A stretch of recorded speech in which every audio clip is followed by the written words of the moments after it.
Calling the select board meeting back to order at 7:54 after our technical difficulties interlude. And I hope that Jennifer Thompson from Capital Strategic Solutions. Yay. All right. Next, you can hear us. I can hear you. And we can hear you. Fantastic. Okay. I was like, oh, can they hear me? Should I keep saying? Wonderful. Hold up wonderful. signs. Okay. I almost thought about doing that. Do you want to give a brief, just introduce yourself again? We have two new members on the board. I know I remember seeing you at least one other meeting before, but just introduce yourself and the background of your firm and what you're looking to do here tonight. Sure. So my name is Jennifer Thompson. I'm one of the partners of Capital Strategic Solutions. We're a firm located in Marlborough, made up primarily of former and retired municipal officials. For example, I was a town administrator for many years, and we have other folks like that on staff. I first met you in Southborough. It's been a few years, if you can believe it. Provided some assistance with your CARES funding and FEMA reimbursements during the pandemic, as well as for your opera funding. And, you know, I've been involved a little bit behind the scenes with all of that stuff over the last 2 years, and have had some recent conversations with Mark and the finance team about grants. We do a lot of grant work in our field. So many of us have quite a bit of grant experience, and just the nature of all of the COVID relief and infrastructure funding that's coming down. We just tend to have a lot of exposure to that from many communities.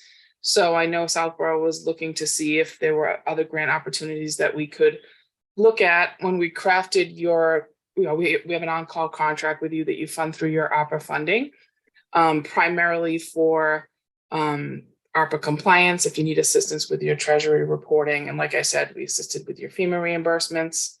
But also we had included in there, when I met with the board, any sort of assistance that you might need on any other state or federal grants. So if there are ones that come up that you do need some assistance with, we're happy to help. And then I'm not sure which subjects you wanted to talk to tonight. I know Mark did send your 10-year capital plan. We looked through that and kind of identified areas that we think might be worth looking at. But I think it's more important to kind of hear from you what your priorities are and what you want us to be looking out for Southborough in particular.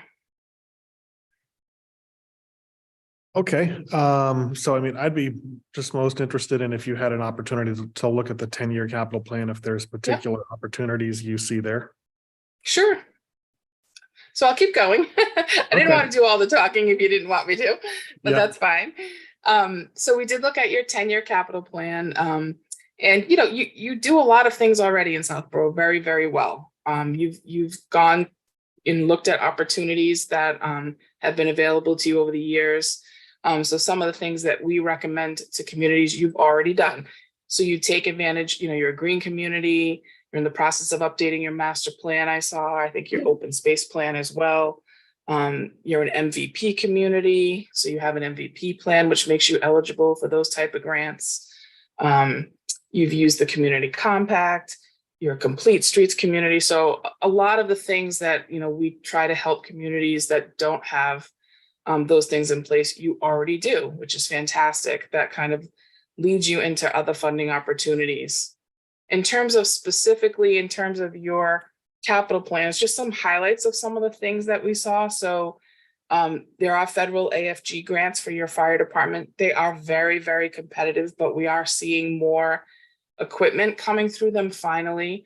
So you do have, I think there's a truck, T21, and then some smaller equipment replacements that, depending on when the AFG grants come out, I think those will come out in the fall. We'll be able to look at those and see if any of the equipment in your fire capital plan would be eligible for those. We have a few retired fire chiefs on staff too, or who are just very familiar with those. So that's an area we could certainly look at if you're interested. The next one's very obvious. I'm sure it's already on your radar.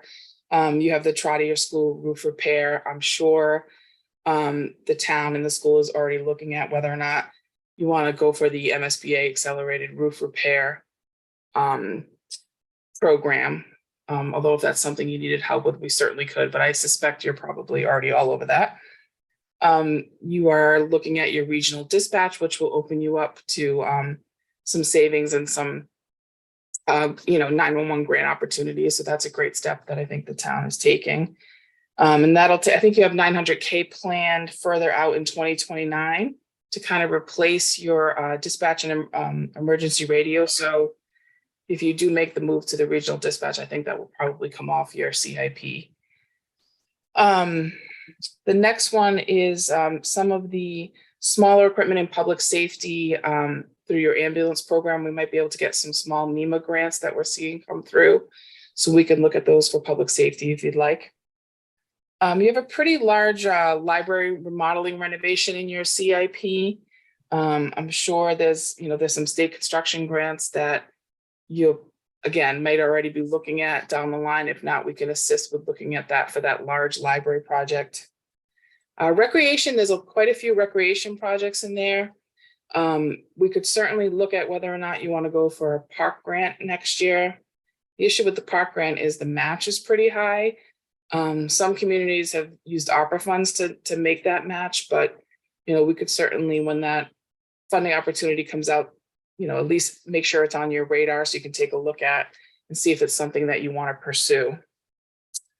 And stop me if I'm going too fast because I am kind of just rolling through these quickly for you. Facilities, some of the projects, I'm sure you've already looked at this, but many of the projects that are in your CIP under facilities could fall under your Green Communities grants each year. The Flag School Historical Museum, there's a historical preservation grant that we've done for some other communities that you may be able to get some funding through that.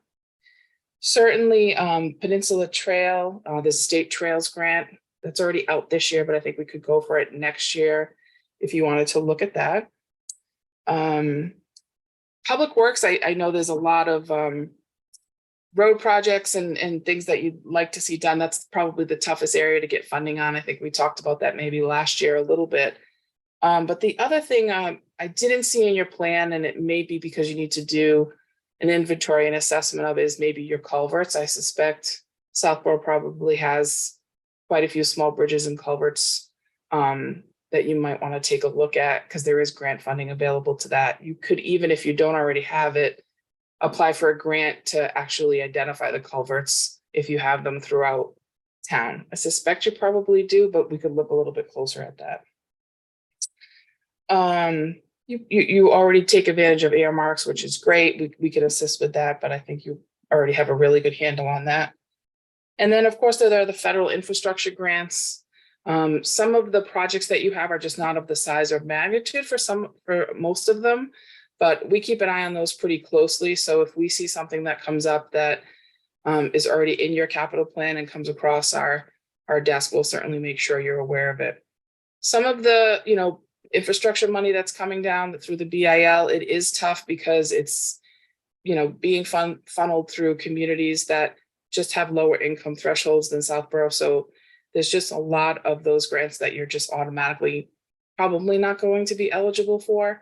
But we are starting to see a little bit more of a focus on smaller and mid-range towns that don't have to meet all of those low income requirements. So we'll keep an eye on that for you as it continues to come down. Certainly, I'm sure you're active in your regional planning and your TIP committee. I think we've talked before about federal Safe Streets and Roads for All. That's a planning tool that we could look at that might make you eligible for further funding down the road. Like I said, you already do the complete streets. There's also the state shared streets program that we could look at. And there was one more I wanted to mention to you. Oh, the municipal pavement program. We could look at that as well. And then the final one I wasn't sure is if your ADA plan is up to date. And I meant to look on your website before I joined, but we can talk about that a little bit more. There is a grant if you need to get that plan updated as well. And I think that's enough for now. I've probably overwhelmed you and talked way too much.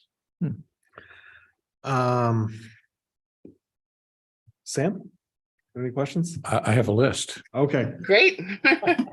All that's great, Jennifer. Thank you. You're welcome. And my concern all along has been that I think we've done a reasonable job of tracking down grant money in a variety of areas. And I think my impression has been that it's more opportunistic and driven by individual departments, committees, et cetera, as they're more familiar with programs for them. And I think there are some pretty substantial infrastructure projects that my hope is we're going to have a planning session soon here. And it would be great to come out of that with some sort of higher level focus on grants that we're interested in that may be far beyond our normal budget capability. So Jennifer, in no particular order, my list is it would be great to find funds for wastewater capability along Route 9. And Okay. Westboro is actually looking at wastewater capacity on the eastern side of Westboro, and maybe some joint project that you build a bigger plant that could serve both towns potentially. So label it as regional or whatever. I think that would open up opportunity for us to develop commercial properties along Route 9 and expand the commercial tax base where we're very under capacity in terms of being able to generate tax revenue without hitting the residential side of the business. Another one that's long been on my list is I'd love to have 2 pedestrian bridges across Route 9, one at Parkerville Road, one at Oak Hill Central Street. And there are those bridges along Route 9 in Framingham, for example, other places have them. That's clearly a MassDOT issue. On the other hand, as you may know, we are very constrained in terms of accessibility through town. And so Route 9 cuts us in half, and the Pike actually is not directly impacted that, but it cuts the town as well. Very desirable to be able to move north-south as well as east-west through town with pedestrians and cyclists and so forth. So if we can cross the Route 9 barrier there with a couple of pedestrian bridges, that would be wonderful. And the other part of that, the east-west link, as well as north-south, is pedestrian causeway crossings. I've done a lot of traveling and go to places where they put a cantilevered boardwalk kind of thing next to a causeway. We can't drill into the reservoir very easily to get across those areas, but you can drive a diagonal support into the bank of the reservoir and cantilever a boardwalk out there. And so that's clearly an issue not only of MassDOT, but with MWRA and DCR potentially. But if we could find a way to get funding for those kinds of pedestrian bridges, and there are 2 or 3 that are pretty critical, there are a total of 5 actually, I think, in town, it would be great to have. But that, in my mind, goes toward community connectedness kind of things. And I've seen publicity about grants about infrastructure projects that allow communities to come together more easily. And I think that certainly is one of those possibilities. Always interested in finding ways to fund additional open space. There are open space parcels out there now that the town doesn't own that would be pretty critical to be able to buy for a variety of purposes. And again, money for that would be great. We're working on looking at a community center, which there's some options for that. But again, there's some, I think, great need for that kind of a facility as well as recreation facilities. Again, building those things is not cheap, but something that we think of as being a very important community function. Those kinds of things actually have been mentioned in our master plan. You mentioned that we've actually finished it. It's been approved. We now have an implementation committee that's working on that. And I think, again, anything we can do to fund some of the projects out of the master plan would be great. We've got a sizable project going now for sidewalks. We've got like $700,000 worth of ARPA money for sidewalks. And that's a very small portion of what we need. There are not many sidewalks in town. And this is also related to the infrastructure piece with crossing Route 9, as well as major north-south routes and east-west routes for sidewalks, and again, bike lanes and so forth. So that kind of infrastructure would be great to find money for. And we always need technology upgrades too in a variety of ways. We've done some stuff in terms of wireless connections in town, but more of that, again, connecting more buildings with fiber, for example, again, is a great thing, as well as other technology upgrades for things like GIS systems and data collection, document imaging, and storage, and so forth. We've made progress recently, but we're still, in my view, sort of in the 1990s, maybe early 2000s in terms of that kind of stuff. And so I think there's great opportunity in terms of better access to information for the public. And finally, not last but far from least, is affordable housing. We're trying to re-energize the Affordable Housing Committee structure. And I think that money for those kinds of projects would be hugely helpful. And this MBTA communities thing is going to be a challenge for us. And so doing those housing projects where that's not the focus of MBTA communities, but if we could do that in a way that enhanced affordable housing, I think that frankly would actually reinforce the intent of the state there, which was not, I thought, well thought out when they did that. But so that's my list. Anything's there that you can see as things develop that would be that would fit there. I would certainly be interested in talking about. So easy. That's a great list. No challenge there. Can I ask a quick follow-up question? Could you get that to us by Friday, please? I have two questions. One, have you looked at the one-stop for growth for the wastewater, or is that something you'd want to look at for next year? Did you put anything in? We have a planning project in there, I guess. Okay. But no, I mean, that's a big project. That's, millions of dollars and so forth. So I think that, it's probably not going to happen during my tenure on the board, but I think you got to start these things.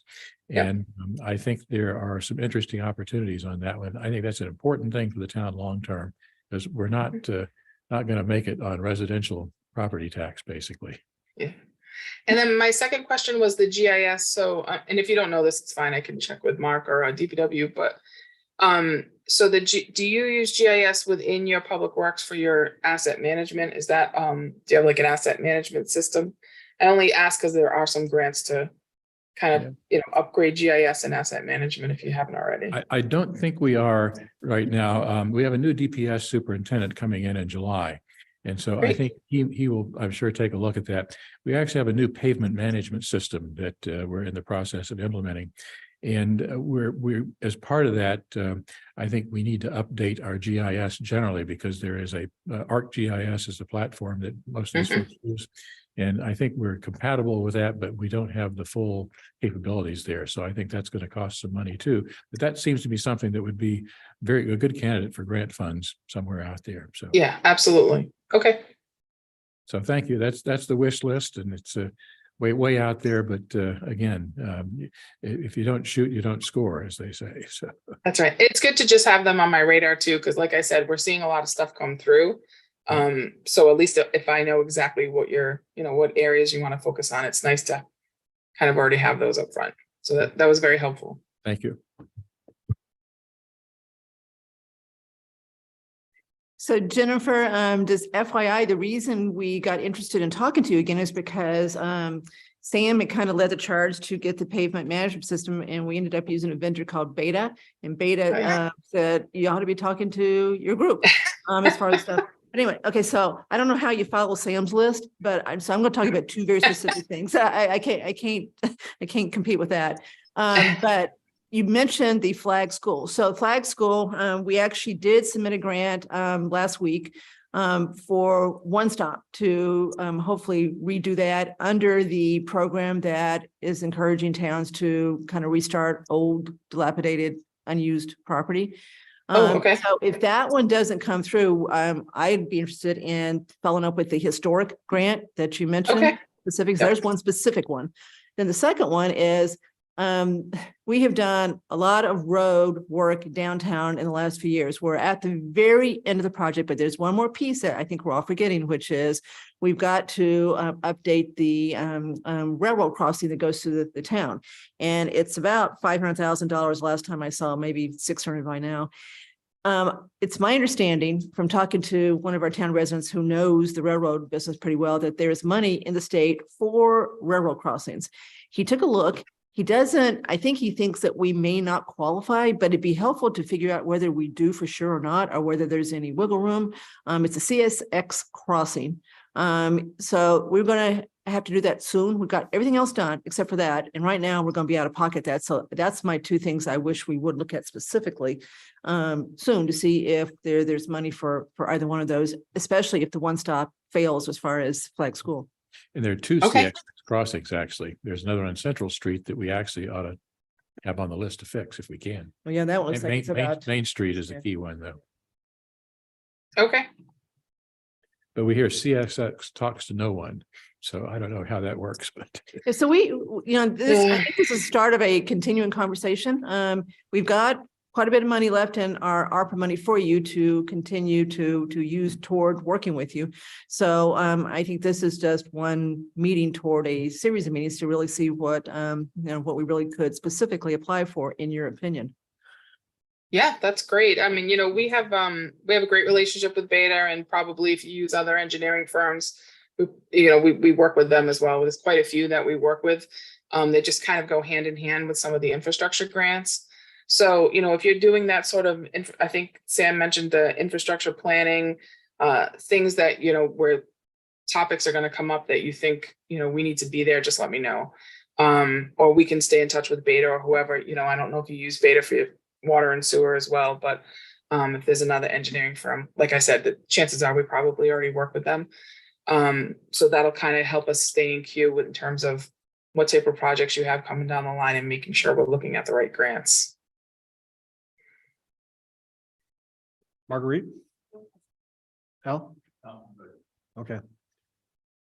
So there's a lot to think about, but I mean, of the list, Sam, that you had, I think one that I'm probably the most interested in is sidewalks, because I've thought that when we did the ARPA committee, and we set aside was it $700,000 for sidewalks, I've always had a little concern that that's not going to go as far as we would like it to go. And Jennifer, it's interesting, like, you're coming on to make this presentation now right after we finished our submitted our one-stop applications. But is there like a cycle to what you do in terms of most of these grants come up and the deadline to submit them is on certain time of the year? Or because that helps us as we think about our goal setting and planning for the next year? Or is it just there's grants that are available throughout the year at different times, you just have to look for them? It is throughout the year, but I would say fall and spring are the two big ones. So a lot of them did just close in the spring, and then you'll see a little bit of a lull through the summer, and then we'll see some more open up in the fall. With that being said, there's a lot of new grants. So a lot of the federal infrastructure grants, they're on a whole different time schedule. So it's not just like we always know which ones are coming out in the spring and which ones are coming out in the fall in terms of, the ones that have come out for the last, 5 to 6 years. But I would say primarily those are the two general timeframes that we see most of them open up. But again, we're doing a lot of grant work, statewide. So we'll make sure it's on your radar as things come up. Okay. Marcus, anything you'd like to add to this? No, I think, I'll repeat what Kathy said. I can't compete with Sam's list. So I think that, we've touched on, a lot of the things that are important. We have the 10-year plan. He has the 100-year. Yeah, year Sam, plan. yeah. Well, Sam said that this is going to go beyond his tenure, but that Or- could be 30 or 40 years, depending on what you just laid out. But no, I think so. We can, we'll continue to work with Jennifer, and as we get opportunities, we can bring those back to the board. I do like that there is another opportunity for us to do something with Flag School. I know Mr. Hamilton says he really doesn't want to spend any money on an old and dilapidated building if, in terms of tax revenue, if we get that. But if we're able to do this through a grant and make it reusable and help us do it that way, I think it's more palatable. And So- I know I think the ShopC one-stop application that there was a feedback that was positive right away that said, would you have the ability to accept a grant by June 30th? So we did receive some feedback, some immediate feedback on the ShopC application for One Stop. The state has freed up some additional money in that category, in that area. And they identified our application as something that would be eligible for this additional funding. They wanted to know, would we be able to, if we were to get notified of such an award, could we execute a contract before June 30? And we let them know, yes, we'd be able to move on this as quickly as you'd be able to get us money. Good. So, Great. so we'll see whether that takes that off the table for us or not, then maybe opens us up for, the other application that we did for Flag School. Could I add one question, Andrew? One thing, Jennifer, that I'm always interested in is it's useful to set priorities. On the other hand, one dimension that's interesting to me is the ease or likelihood of getting money. So if in fact it turns out there are things that you look at and say, wow, they're giving everybody who applies for this thing money for it. I'd be interested in thinking seriously about whatever that is. And if it's not at least in conflict or distracting, to think about applying for those kind of things as well.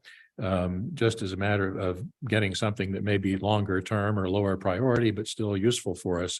And it's easy to apply for, and it's very likely we're going to get it. I'd like to understand what those look like as well. So hopefully you folks are close enough to that process that you can identify some of those and float them past us and see, is this something that we're interested in, even though it may not be in the top 10 for us or whatever. So if you Sure keep that in thing. mind, that would be great. Thank you. You're welcome. More thing too. Sure. So Jennifer, back to Flag School. Just to be clear, we've already had the building surveyed by a historic professional. So we know what needs to be done to restore it historically. It's mostly on the Okay. outside. The inside's actually in pretty good shape. And we think we've got a pretty good use for that building. So I really like the idea of focusing on that one. And then to expand what Andrew just said, I think all 5 of us want more sidewalks.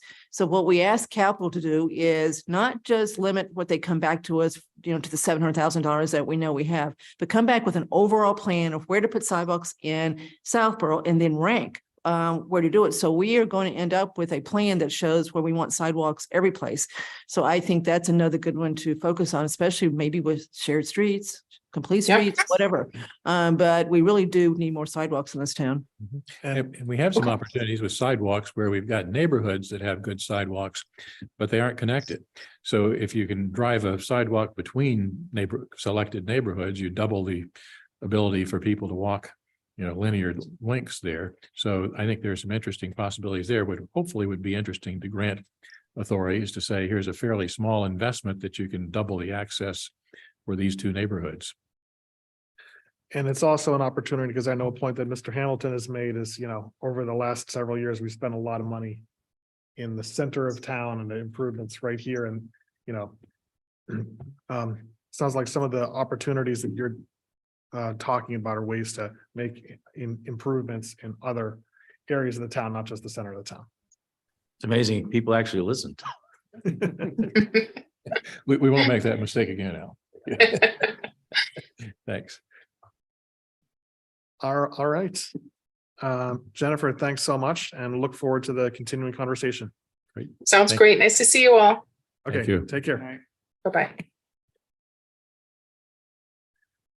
Okay, for the chair's report, I just have a brief report on our Memorial Day celebration. Marguerite, Al, and I marched together in the parade. It was spectacular weather, and I thought it was very meaningful, and it felt great to participate. The scouts were out there, and we had a really good attendance. I gave a short speech. The good part was, I think it was a pretty good speech. The bad part was, I think a lot of people didn't even hear it because I did not speak close enough to the microphone. Mr. Purple said that's what he heard. Some people liked the speech, but he couldn't hear anything that I said. It was great. Yeah. And Mr. Wynot and Mr. Kalenda did an outstanding job of organizing the annual tributes to our fallen veterans at the All Warriors Memorial and the Old Burial Ground and in the rural cemetery. Certainly wanted to recognize them for that. On the chair's report, the next item about the planning board invitation to attend the June 12th meeting. I guess that's been mooted because now enough people responded that they're interested in attending the meeting that we either have or will post it as a joint meeting. You don't want to speak to that, Sam? Nope, Just saw you put on, you're getting ready for your members report? I am Okay, warming up. I'll turn it over to you for the members report. Kathy's next. Sorry. Yeah. You're getting ready for the one after Yes. Kathy's? Okay. So what I'm about to say is I am looking forward to saying this probably more than anything I've said since I've been on the select board. So last Wednesday, remember May was Mental Health Awareness Week. You know, Sarah Castle came and told us about all the things that her department had planned. Well, it culminated in an event last Wednesday night at the community house. And it was, you know, if you remember last Wednesday, it was a food truck night. It was a glorious night. You walk up to the community house, you see the food trucks going, all the families over there. So really, you just looked around and said, you know, this is why we live in Southborough. But Marguerite was there, Sam was there. You know, Marguerite's also on the Youth and Family Services Board. So the event was to do a lot of things, but it was also to award the Lori Sugarman Whittier Award. So Lori used to be the chair of the department head before Sarah. Sarah took over after Lori retired. So this award is named after her. And it's awarded to someone who in the community espouses what that department's all about. So we take nominations and then, you know, people vote and, you know, whoever gets most votes wins. So the winner this time was very emotional. Her name, Kim Tollender, who died last year in her 30s on the school committee. And that's who was awarded to. But I want to also point out Lisa Braccio was nominated. So Lisa was there with her flowers on. So several people were nominated, but Kim won in memory of her. Her husband was there. The community house was just beautiful. All this artwork from local people was there, including our own Chief Achilles, who I didn't know was an artist. His watercolors were there. Chelsea Bradway had these beautiful, huge photographs there. So it was just well attended, which our events aren't always, but it was one of the best attended events I've ever been involved in as far as Youth and Family Services, Marguerite. I mean, they had a cello they're playing. It was just really great. But what I wanted to point out is the following. So Kim had a best friend. Her name is Lisa D'Souza, and Lisa gave the tributes about Kim. And it was truly the most heartfelt, heartwarming thing I think I've ever heard in my life. I had chills literally on my arm the whole time she was talking. She started off with, Kim was my best friend. I just want everybody to know that she was my best friend. And I want to tell you about Kim.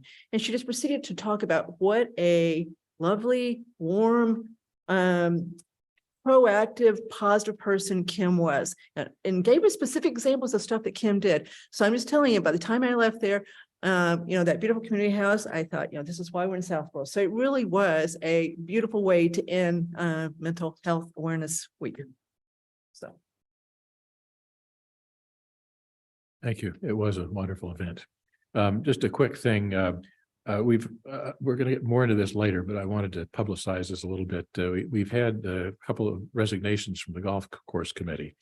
And anybody out there who is interested in serving on that great committee, golf course, as folks may know, is doing extremely well. There were concerns when we bought the property about, is this going to be a financial drag on the town? In fact, not the case. Each year, it's generated more rounds, more revenue than the succeeding year. It's turning out about, I think last year we got $75,000 or something into the town coffers from the golf course. We're reinvesting that, as people have seen recently. The driveway and parking lot has been paved finally, which is great news. And we're talking about irrigation in the next year or two for the course, which will increase the ability for people to play longer season there. So all that's great, and a lot of good things happening. The current committee is doing a great job in terms of improving signage and other conditions on the course. So anybody who's interested in that, I would encourage you to fill out the volunteer form and apply for that position, because I think that's going to be an exciting committee to be part of. So thank you. And thank you. And who has the, I think that's it for members reports, right? I think so. Okay. So I just want, before I start my town administrator report, I just want to comment on what Mr. Stivers had said. It seems that the golf committee has gone through cycles. The first iteration of the committee was concerned about making sure that the clubhouse got relocated and the course got reopened and you know, put back into play. And then after that happened, you know, the committee kind of dissipated. Second iteration came in, the tee box work, the putting green work, the hitting cages. And then that kind of faded away. And now you've got some additional T-box work. The paving project happened, and now, there'll be a new iteration of the committee. I think Tony Schoner, as far as I know, is still committed to leading the committee. Has done a nice job, and as Mr. Stivers alluded to, is having conversations with CPC about the possibility of looking at an irrigation project, which I think is the last big project. I think, water source, for irrigation may be a piece of that at some point. But, again, the goal was always to get that course back up on its feet and let it succeed or fail on its own, but not because we didn't invest the time and the money into it. So I think everyone has done a great job to this point. Just a couple of items tonight. The first one, it's always nice to have a feel-good item. With the employee survey that was done, one of the things that people talked about is more, employee things, more recognition things, more, feel-good things. I'm not usually in charge of the feel-good things. That's usually, Ms. Hale, Ms. Otska and Ms. Berry in my office trying to put those things together.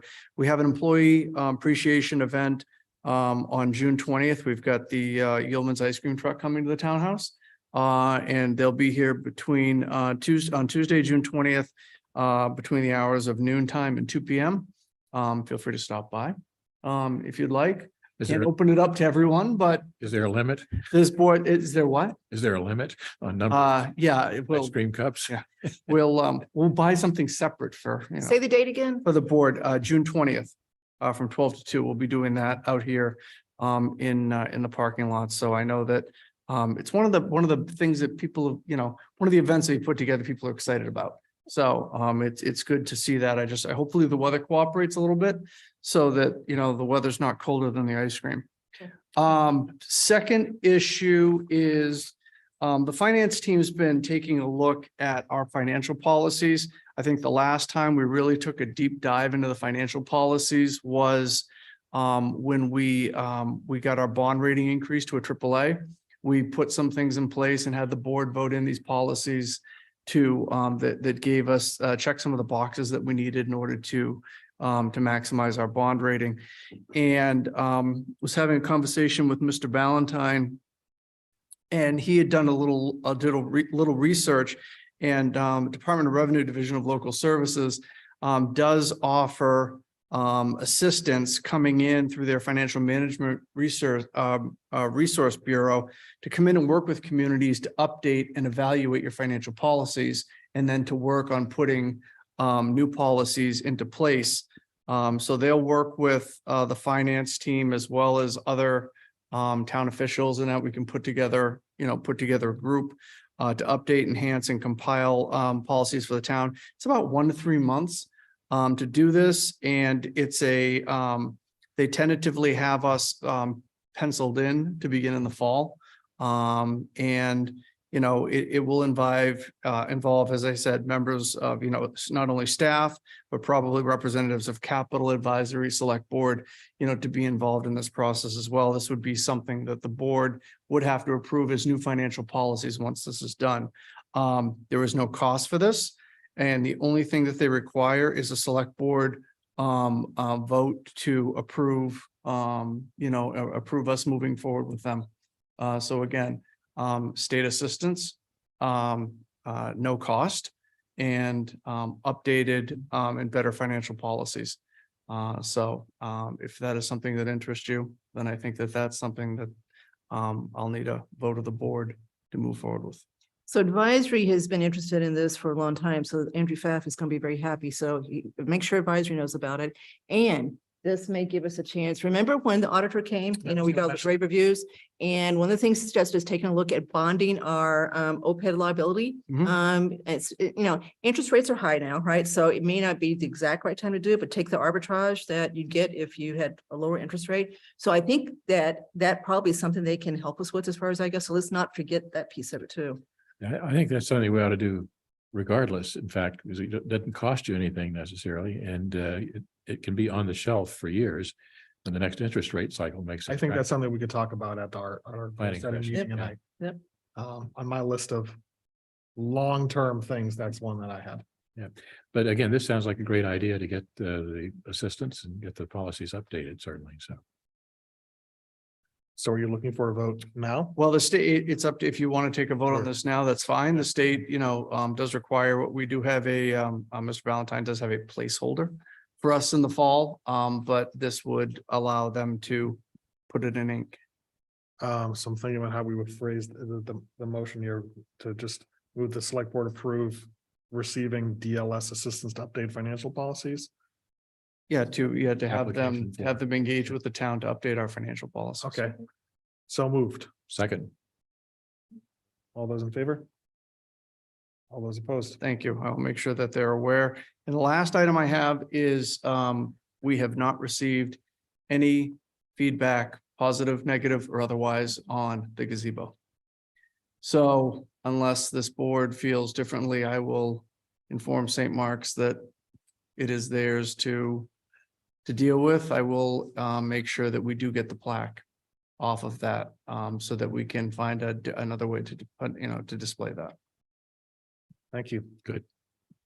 I just had a couple of emails from people with ideas for putting it somewhere else.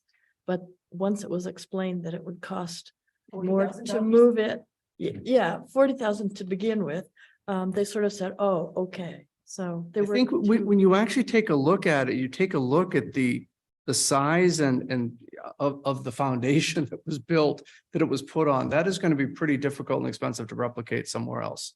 Never mind the moving piece of it, just the replication of the foundation. Right, right. So we'll save the plaque and put it somewhere. I think we're done with that. Yes. Okay, thank you. Okay, on the consent agenda, I know I am gonna hold F. Does anyone else have any holds on the consent agenda? B and D.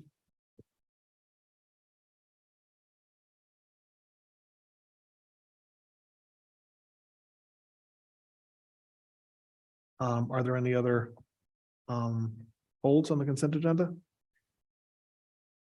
Seeing none, I move that we approve consent agenda items A, C, and E. Second, All those in favor?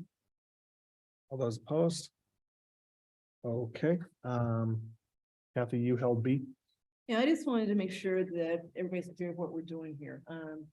So, at the special town meeting on November 1st, 2021, I think it's Article 4, we approved $30,000 to be used toward engineering, consulting, et cetera, for capital site projects. So we got the $30,000 there that, Mr. Malinowski's asking for, none of it's been used, it's all still sitting there. But to be clear what this is going to do, this is going to fund what I'm gonna call, and I think they even called it phase 2 of the review of possibly using a school for something other than a school. We've already done it with Woodward. Woodward is no longer on the table as far as being closed. It is highly unlikely that school is going to be closed. If we close the school, it's going to be Finn. So now the attention is being turned toward Finn. So the focus of this $30,000 is going to be to look at Finn specifically and decide what would have to be done and spent to make that a community center if we close it, and or look at recommending some other place for a community center. So that's what the 30K is going to be for. It'll take a few months to do. And one question you might say, well, wait a minute, why are we not going to close Woodward? So I just wanted to explain this one because this really hasn't been made obvious, I don't think, publicly. I talked to Jason today and he agreed that it's okay to talk about it publicly. MSBA came back and said, you can close Woodward if you want to, but we're not going to give you any money for expanding Neary to make up Woodward because Woodward's too new. So you're on your own if you close Woodward. We can't stop you, but we're not going to help you as far as replacing Woodward at Neary.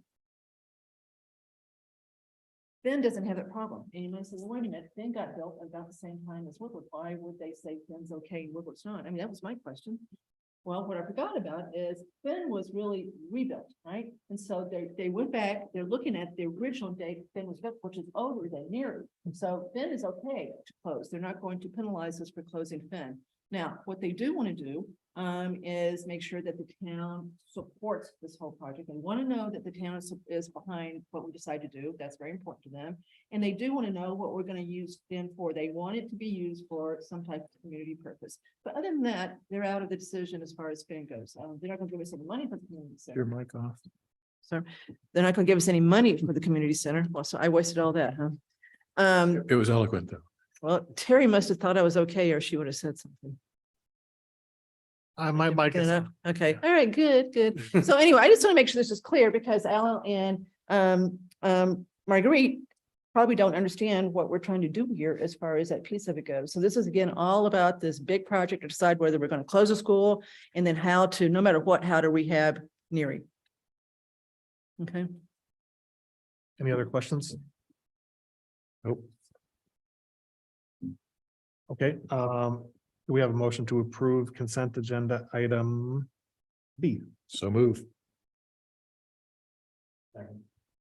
All those in favor? All those opposed? Okay, you held the executive session minutes from April 21st. Now, I assume, so I just got some corrections. So there's no reason not to release these tonight. These are, Hold on. I thought we were Yeah. holding this for the same, not releasing this for the same reason we did not release other similar ones. this one to me, I am fine doing that, but this is different. We've already, the contract's done. It's out in public, so I don't think that there's any reason not to do this one, but I'm fine doing it. So we got changes then if we're going to. Okay, so do we that. have to go back into executive session and make the changes. Okay, so we will not act on that. On the 20th. And Kathy, you held item E. No. I just did B and D. Yep, you held F, Andrew. You held one of them, Andrew. Okay. No, F.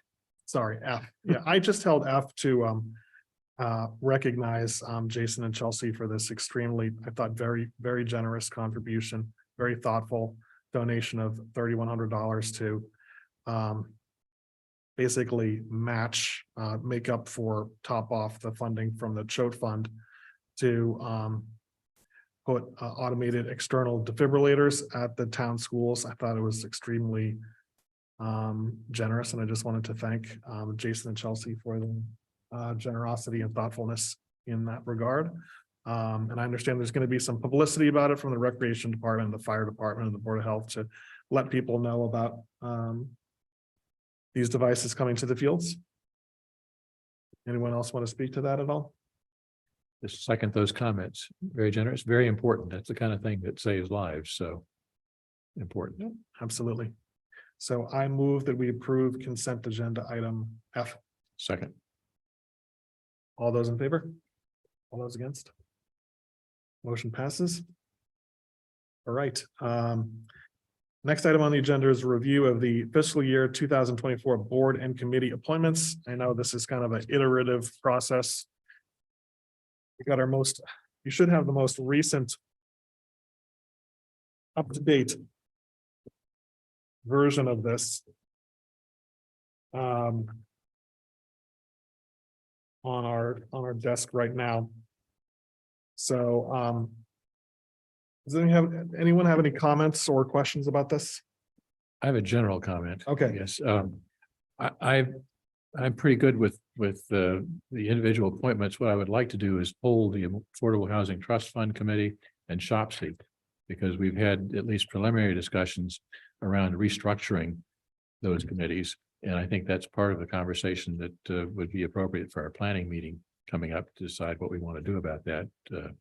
So I would not personally be prepared to vote on appointments for both of those until we sort out if and what we want to do there. Yeah. So the purpose of tonight's was simply to review. Okay, So we're not, it says review of committee appointments, but there is no intention okay. to vote. I wanted to make sure because we continue to have things coming in. For example, under I think it's Southborough Scholarship Advisory Committee. We just received a note late this afternoon, probably close to 5, that Kathleen Kuplevich has indicated that she's not seeking reappointment. So again, it's kind of a living document. We've changed this so much. That's why I said, look, don't send out another one. Just put it on the table. We'll go from there. So this is more that if you have questions, if you have, Yep. things, answers that you want. So that input, that you just gave in terms of, shops, the affordable housing and everything, that's something that the board absolutely could do, but I just want to point out, there's no intended action for the board to take tonight. This is simply a review. So on the 20th, we're going to take the action. That's correct. Okay, and for the people who are listed in yellow, we still had not heard from them as of yet. Are we making the effort to just, in addition to, because I know some people are not good about checking their town emails, to follow up with them by phone and, So we're doing that. We're going through the chairs. We're doing everything we can to get, and people are trickling in. yeah, okay, So as you can see, the yellow is limited, and not to out people, but Mr. Rubenstein is on a vacation, okay, and not reachable. I'm sure he's not looking at his email. Two CPC members, and we're working, to on those, member of pilot committee. And that's it. So really, we've, I want to thank, Melanie, Otska in our office, who's done a great job with the outreach and getting a hold of the chairs and getting a hold of, the individuals themselves and that. So it's a tough process. It's a little like herding cats. So. I remember last year, we had a lot more yellow than Yeah, we this- do right this is now. good. So I think she's gotten a lot better. Yeah. But this also serves, which is going to lead into one of our other discussions in a second, the fact that we still have a lot of vacancies on Yes. committees. So as we want to form new committees, we should keep in mind what we were told last year, which is we have too many committees and we got a lot of vacancies here. I do want to point out to that point that,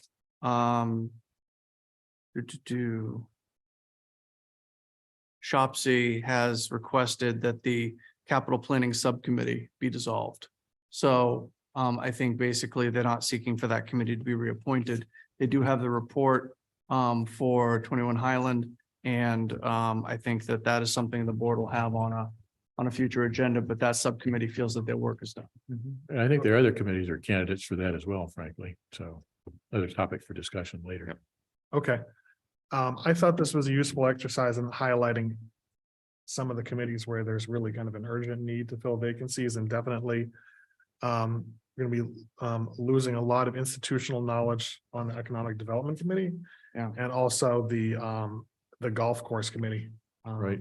Where we just had some outstanding new people on the Golf board, can't meet. Golf's just got a chair. and the Cable TV Committee too. Yeah. The rest of them, I'm less concerned about, where there's just, one vacancy. I think that, the chair can be prevailed upon to try to recruit another good replacement. Now, is this the same thing I was asking about before? This says FY 23? Because they're all expiring on the 30th of. Would be planning for 24. I It should think, be, it should be 24. You're Oh, correct. okay, all right. Should be 24. all right, so we're gonna basically table this, and we'll have another more up-to-date version of this at the. Correct. You will, so this item, this item will show up under consent agenda at the next meeting. Okay. Next item on the agenda is to designate a select board member to serve as the select board representative on the Tricentennial Committee. Do we have any volunteers or people who have a particular interest in serving on this important committee? Keep looking down the table here. When does this committee actually start meeting and planning? Soon as we have a Oh. quorum. Yeah, soon. And this is I think this is an exciting committee. It's an opportunity to, work on something very long-term and meaningful. Do either of our two new members have an interest in raising their hand for this committee? I'd comment that I'm not a good choice for this one because I was soundly outvoted by proposing a fairly low-key approach to this. That was sort of all year kind of thing, local focused, et cetera, no fireworks and parades and that kind of stuff, and got roundly dissed for that. So I think I don't have the right spirit for this one. Nobody on this historic committee is talking to me right now, so. All right, Marguerite. All right, it looks like The news Is that the enough? news is tightening here. I know you have a lot, going on with Yes, I do. Ivory and. I'll see if how much I can delegate. That's always good, right? So seriously, Margaret, think about all you've got and then don't do this because it sounds like you're being drafted. I'm trying to be the last choice here, but I would do it. I've got quite a bit on my plate too, though. But I do it. I think you've got a lot. So if you want to do it, but I'm afraid I won't be able to do a very good job on it because I have so many other things going on. Mm, Is my concern. On the other hand, I don't want to be a slacker. I don't think you got to worry about You're that. in danger. Okay, And I take it you Is it- think you've probably got too much? Is it necessary to have a member of the select board on a committee? well, in the charge that we approved. Yeah. We have a select board. Well, representative. charges can be changed. You can. And I don't think that have we filled appointed the historical commission? This committee representative yet? actually involved doing. Okay, No, I think that's on their agenda to do it at a. Planning that year, Parade. the events we're gonna do, how it's gonna be celebrated. So it's gonna be a lot of work, I think. Yeah. And it's gonna be a long-term commitment, the 27 is 3.5 years away. okay. Well, see a lot of eyes looking at me now. and, Well, I'm not looking at you for that. I'm looking at you because you're the chair and you've got to Sure, do this yep. discussion. So that's the only reason Okay. I'm looking at you. So I would be willing to serve as a select board representative on this committee. If no one else is interested. Can you delegate a lot to me? Uh, Can you consider me your person to do phone Sure. calls and things? Sure, Your assistant? absolutely. Eyes and You ears. can give me lists of things to do and I will do them. How's that? Okay, I know that in all candor, everyone. It's a shared responsibility here of stepping up to serve on all these different committees. I mean, my thought process here is I'm gonna be I think it's on the board and committee list here that I've been thinking about stepping off of Shopsy and I've asked Mr. Hamilton to be our new select board representative for Shopsy, and that's on the list there. The St. Mark Street Park Working Group, the 3 committees that I was on the last fiscal year, the working group, which almost seemed like it was more meetings than the select board. Yeah. That's was. done. Yeah. That's done. Yes, What's the third select one? board and then Shopsy, so. I think this would basically just now have it down to 2. Does anyone want to nominate me then? Nominate I'll Mr. nominate- Dennington. Sir. Second. Bicentennial. Okay, So- all those in favor? All those against? Thank you. Thank you, Andrew. All right. The next item on the agenda is the review and approval of the committee charge for the old burial ground study committee, and we have a draft of the committee charge in the packet. I first thought it made sense because I know Mr. Hamilton has been very involved in talking to interested parties about the way to move forward on this. If you would like to give us an update on the discussions you've had and your thoughts on how we move forward. Thank you. Yes, what I've succeeded in doing is making everybody mad at me, which means I must be making progress. I've had a number of discussions with people who would like to see a one flag policy as sooner rather than later. Back now, and I've had a number of discussions with the folks who have been intimately involved with the existing display of Revolutionary War flags, including what I believe we should now refer to as the Hopkins flag, which is that yellow flag with the snake, and it is legitimately called the Hopkins flag. Isaac Hopkins was the first Commodore of the first squadron of the Continental Navy, and he flew that flag. And it turns out that the man who paid to have it made stole the idea from a group of Marines. So I think if we could call it the Hopkins flag, that might ease some of the sting. And by the way, Isaac Hopkins was from New England. But we are in a situation where, we have 2 sort of diametrically opposed views of what the right way to proceed is. And that if any decision we make that's precipitous will create a winner and a loser. And, you know, the logical thing to do is to adopt a one flag policy. And in so doing, we will essentially create losers out of the folks who have put their time and effort into trying to memorialize and have tokens of respect for the Revolutionary War veterans that lie in the old burial ground. And I spent about an hour and a half in the library earlier this week going through the old villagers. And I was struck by a couple of things. I'm trying to figure out when those flags first appeared. The earliest I can figure out so far is 2002 is the oldest picture, which Ms. Faniff provided me. But I suspect it may be older, but I can't prove it. And as I read through the villagers in the 80s, it was very clear to me that Memorial Day was not taken very seriously in town. And that, may have, I'm old enough to remember the Vietnam War and Carter's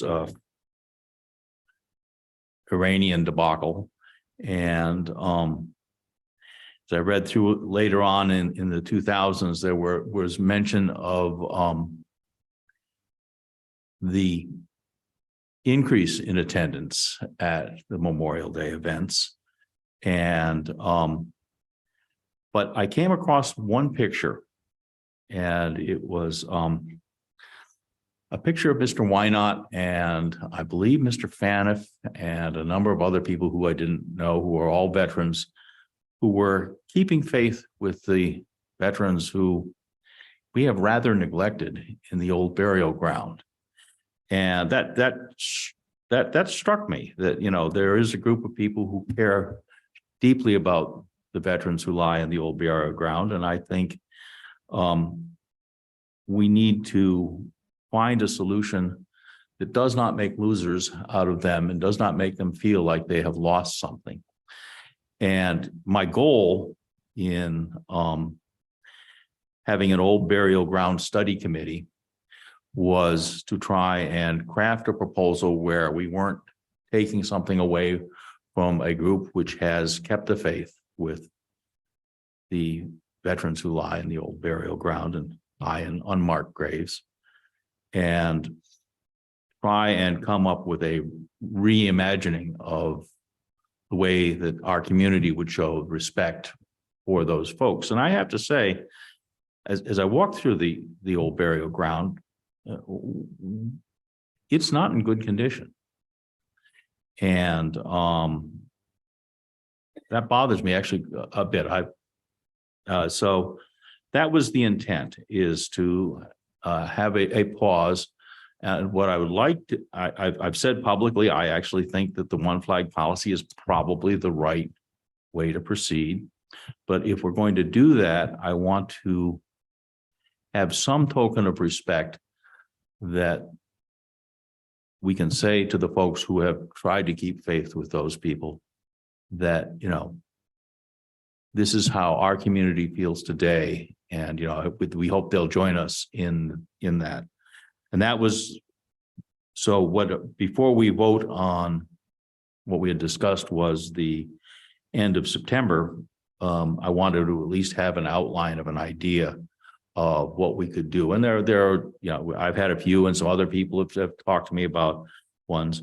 I have to say, I've had a couple of conversations with the Historic Commission, which does not want to participate. And so if we are to proceed, I think the right thing to do is to have a committee of 7 people, one of whom is a member of the select board, and 6 of whom are members of the community, 2 of whom shall be veterans, which is a minor variation on the thing that Mark pulled together for us. I understand that, there are lots of people who are just plain tired of this discussion, and but I think we had a town meeting. The town meeting was abundantly clear about how they felt. And, so I am reluctant to do an end around the feelings of town meeting. We did that about a year and a half ago, and it did not redound to the credit of this board. And so I am trying to find a middle ground. I may be on a fool's errand, but I'm just the fool for the effort. I'd like to continue to proceed and see if we can make some progress. We may not, but that's where I stand. So I think I would like to change the commission to be 6 members of the select board member and 6 members of the community, 2 of whom shall be veterans. And see if we can make some progress before the 30th of September. I know that there are a few people who have expressed interest. They don't necessarily agree with me, but that's fine. I have no problem with that. And to see if we can reimagine how we show respect for the Revolutionary War veterans that lie under our care. Okay, does anyone else want to speak to the kind of the path that we go forward in terms of the committee charge? And then also just the underlying issue here is the flag policy, right? So there's the the charge of the Old Burial Ground Study Committee was a think of a way to appropriately recognize the Revolutionary War veterans. But then, now that we've seen some other drafts of municipal flag policies, they're kind of a different type of work product. I see Marguerite, are you? I'm just wondering if we can get Brian Stearns, who's the veterans agent, involved with this, because he seems to be experienced with making decisions that please the people. So Brian was involved in preparing, as he said at our last meeting, that the flag policies for the towns of Westboro and Hudson, that you might have also seen in the Metro West Daily News on Sunday. The city of Framingham is also addressing this issue right now. So Kathy, do you want to speak to this issue as well? So Al, thank you truly for jumping headlong into this. Seriously, I'm not joking, seriously. I know it's been hard. So I just want to clarify something. Mr. Murray called me after we met last time and clearly had not understood what we did at the last meeting, which is to adopt an interim flag policy and separately agree to form this committee. To me, 2 different things, right? Yes. They can go in parallel, but it's still 2 different things. So what I would like to see is that on our June 20th meeting, we basically finalize our flag policy, one or the other. Get that, just get it done. We talked about this for almost 2 years now. Get that piece of it done. As far as this committee goes, this ad hoc committee goes, I'm fine with 7. 7's going to be hard to get, I can tell you right now. So you might want to think about reducing it to 5. Just so we can get it going. And maybe, so the Historic Commission has been in my ear for about a year about all the things that need to be done in the old building. It is kind of a mess, right? It needs to be cleaned up. So I already had that on my list for the new DPW superintendent to make sure that we did something toward it. So again, we can just keep that separate, or you can broaden this charge to just deal with the old burial ground. This is part of it. And then on top of it, recommend what we should do to respect the whole cemetery and make it what it should be, this beautiful old cemetery in the middle of town. So, but I just fervently hope that on June 20th, we can invite Brian to our meeting and come to an agreement on what we should have as a permanent flag policy from that point on, and then get this ad hoc committee going. So we really end up doing exactly what Alice described, respecting the veterans that are buried there, the ones that are in unmarked graves, inclusive, but also clean up at the same time. So it really is So- what it should be. That's something I think of the whole improvements, renovations, or cleanup to the old. I think of that as something that's a part of a potential larger project that involves, the town common and also some of the unfinished elements of the St. Mark's Street Park, name to be decided soon or shortly. So I think that's a little bit of a different issue, but I think what you're saying is you can move on to different tracks. You think that we should have on our agenda for the 20th. And I agree with this. Discussion of the flag policy, and we can have some exemplars from other towns. Do a little survey of what other communities have and take action on what our flag policy is going to be. Yes. Sam and Marguerite. Sounds like a good idea. I agree with that timing. I think that, again, I think Al's suggestion on the committee is a great suggestion, and I think that gives us an opportunity to sort of think about this in a thoughtful way and come up with some good ideas in terms of how we honor the war dead in that period round. I think that it's interesting as the newest member of the Board of Commissioners of Trust Funds, I would point out that there are a number of trust funds that actually have purpose for cemetery maintenance. So I'm not sure if that's limited to the rural cemetery or if that money could be used for some of this work. But I think it is unfortunate that we've let the old burial ground sort of fall into some disrepair there. And it would be great to work to clean that up and make it look like it should look. So I think that's more in our bailiwick and the new DPW superintendent maybe than I wouldn't clutter the charge for this committee to that unless they have suggestions for that, which would be certainly welcome. So fair enough. Fair enough. I see that Mr. Miller is in the audience. Can we bring him over?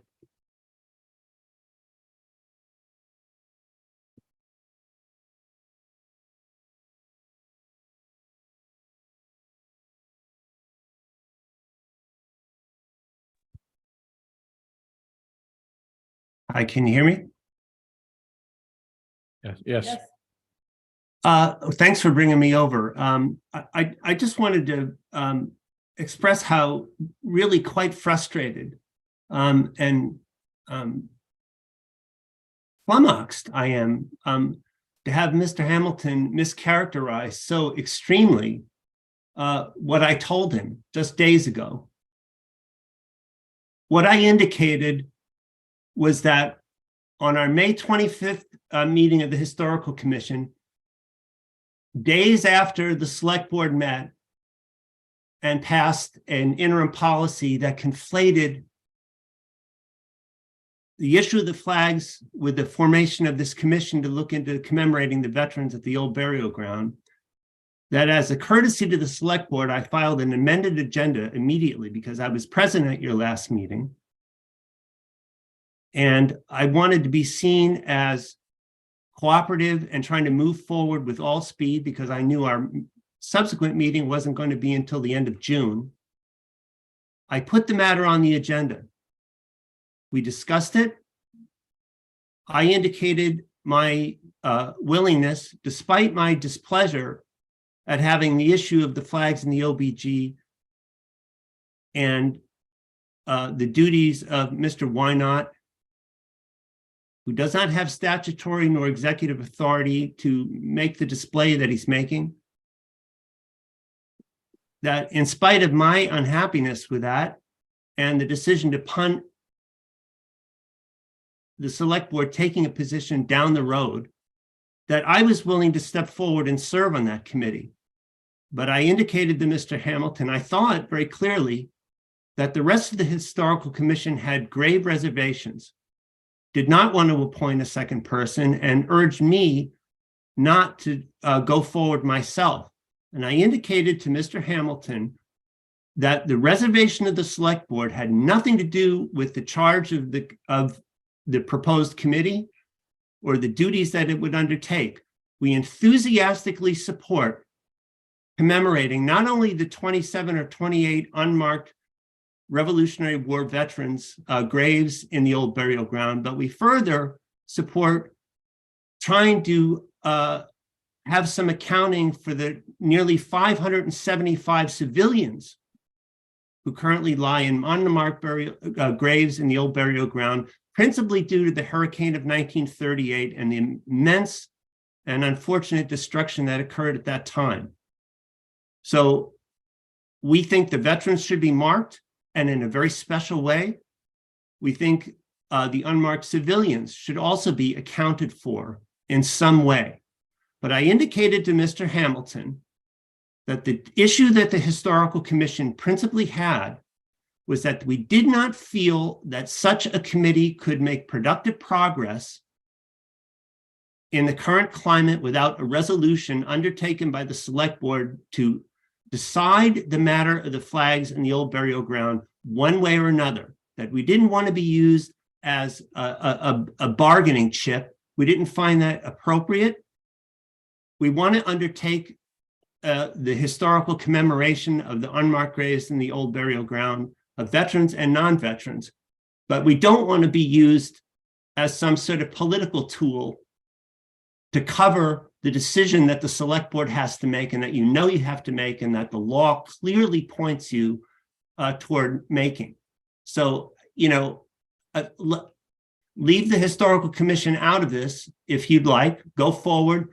But the other part of the problem is, at the point that we discussed it last week on the Historical Commission, we did not have the charge because you hadn't made it. You hadn't written it. I had no formal notification. In the last week, I got formal notification from Melanie at the townhouse about the Tercentenary Committee. I thanked her very profusely and I said, can that wait until our June 25th meeting? She said, yes. I still don't have an official notification of the charge of this proposed old burial ground, you know, commemorative group. And therefore, I have no authority to act on it. I tried to put it in front of my committee as a courtesy to this board. And now I'd like to just find my position mischaracterized. And I really, frankly, you know, find it really infuriating. It's not right. Yeah, Kevin, I'm sorry, just gonna jump in here. We're trying to play ball, we're trying to do the right thing, but we have a principled objection to having these two issues commingle. And I told Mr. Hamilton that I support the idea and that I myself had feelings toward trying to do something for the veterans to sort of palliate what for some of them is a very painful what they regard as a loss.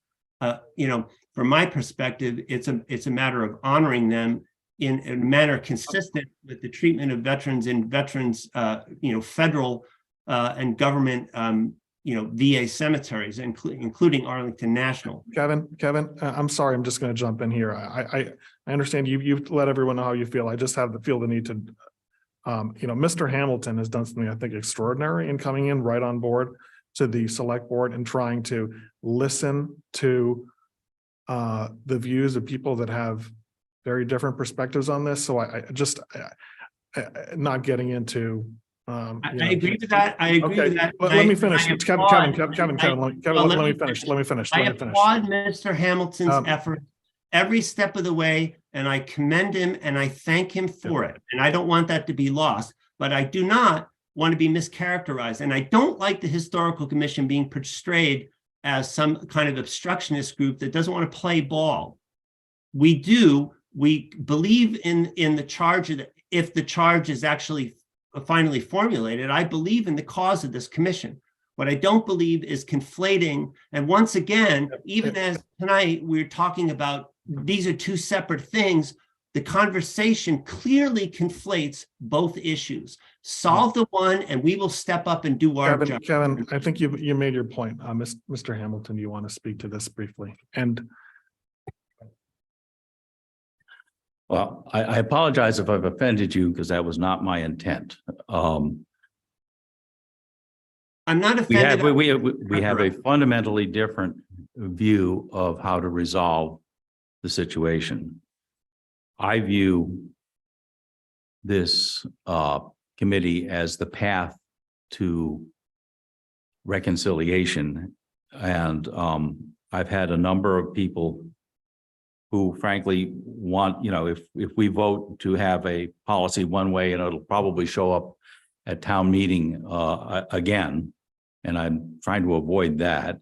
And so, you know, I view this committee as the path to reconciling two disparate groups, and the participation there is an attempt to do that.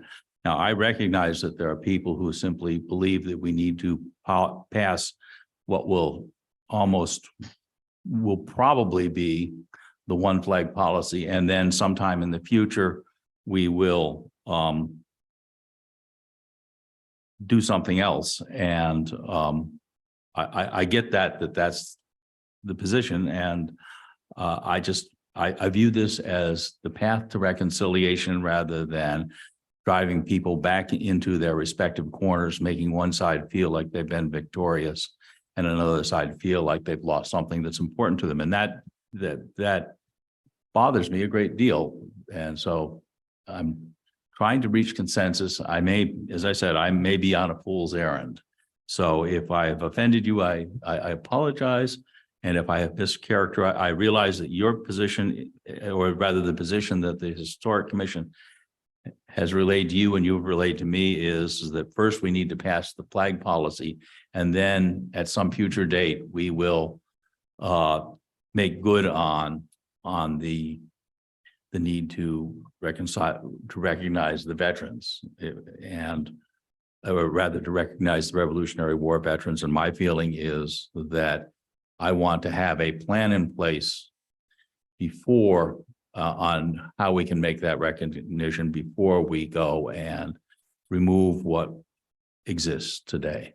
And my perspective on it as the chair and thinking about, our goal setting meeting for next week where we have some important things that we all want to discuss that are separate from this. This is an issue that has flared up at a kind of regular interval. And I mean, I think one of the things that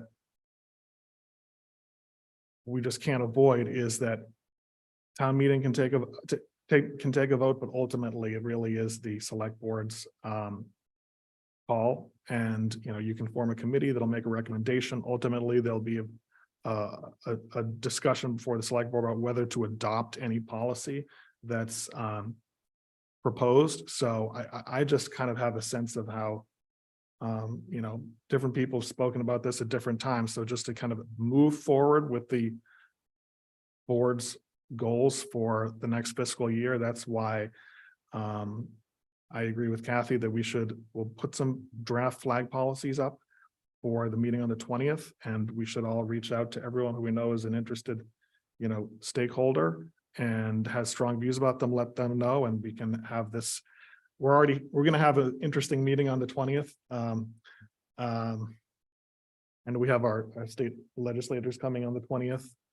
We're going to have the transfer station rules and regulations, the debate about what we can do about the transfer station fees. But I think that this is an issue that we just got to confront, and we will deal with it on the 20th. I think we're doing what Mr. Miller is suggesting in terms of dealing. Yeah, that is the flag flow policy. of the overall conversation, that we're going to have a discussion about this on the 20th to address this head on. All right. So I don't think that exacerbating, I understand, Kevin, how strongly you feel, but I really need to come to the defense of Mr. Hamilton, because I think he's put in an extraordinary amount of effort trying to bring people together, which is. Hey, Andrew, with all respect, nobody's denigrating the efforts of Yep. Mr. Hamilton. What I'm objecting to is simply the mischaracterization of the position of the historical. Okay, yeah, and we've heard what you And, said. and I resent on behalf of my members, not for myself, but on behalf of my members, some imputation that they don't want to play ball. We're not patriots. We don't want to play along. That's nonsense. We want this committee to be productive, and we want to be a productive part of it. A, we haven't gotten the charge yet. B, we wanted Well, the clarification. charge is in the packet. And we met last week, Andrew. I brought it up last week as a Kevin, courtesy. you really just kind of, yeah. Not We'd like yet. to move on. We Thank should you. Finish our discussion first. Mr. Mira? Yes, please. Just go ahead. Debbie Demuria, 58 Flag Road. Well, I'd like to volunteer to be on the committee. I'd like to represent the hundreds of women and children that are unnamed in the burial ground. I think, and Kathy, you mentioned this. Your mic's on. I'm not on. No, she's got to pull it Oh, sorry. Just to recognize, I think that at the last meeting, Kathy mentioned that this is a burial ground that I think it was voted on at the first maybe meeting of town meeting when the town incorporated. This is not a veterans burial ground. And I would like to just open your minds to think about a project that's been going on by the Historical Society, I think, for a lot of years. Sally Waters has committed, I think, like a decade on trying to identify the people who are unnamed in that burial ground. And I believe, of course, there's veterans, 20-something that she mentioned, but they're mostly others. And so I'd like you to think about the charge of that committee to commemorate the people that don't have names somehow. I think she has found a lot of the names because there are church records. But you know, I don't think that this is only a veterans thing. I see this as, you know, our town center. This is the jewel of the town. We have knowledge now of so many more burials that don't have names. Only a small fraction of them actually are veterans. So I would like to, you know, volunteer to be on the committee to represent the women and children that are unnamed. And also I would just ask that I agree with Marguerite that Mr. Stearns would be a fine pick because he's been involved in other towns. And I would say, yeah, you know, for people who you choose to be on the committee, I would hope that you choose, you know, I'm looking at this board and I know that there's a veteran on this board. On almost every committee board that I've served on, there's a veteran on that board. My neighbor is a veteran. There are veterans all over town. I hope that you choose somebody who truly wants to move the ball forward and isn't so closely held and political. And I think that there's a lot of people in town that would really maybe want to join this board. It seems like we always seem to pick the same two people again and again, and that's maybe one of the problems. But I hope that you consider me, and I hope that this project can expand so that we give everybody equal, you know, recognition. Veterans deserve recognition, and I just want to mention that I believe Mr. Healy asked the veterans at the first hearing in 2021, asked them to come up with a proposal to honor the veterans. And I don't believe they ever did. They were more interested in putting up flags. So I would think that, you know, we can think about the old burial ground in a different way and think about the people who are buried there and how do we honor all of them, a portion of which are the veterans. Thanks. Okay, so I think the upshot, yes, briefly. I had anticipated that this would be a narrowly focused group for a specific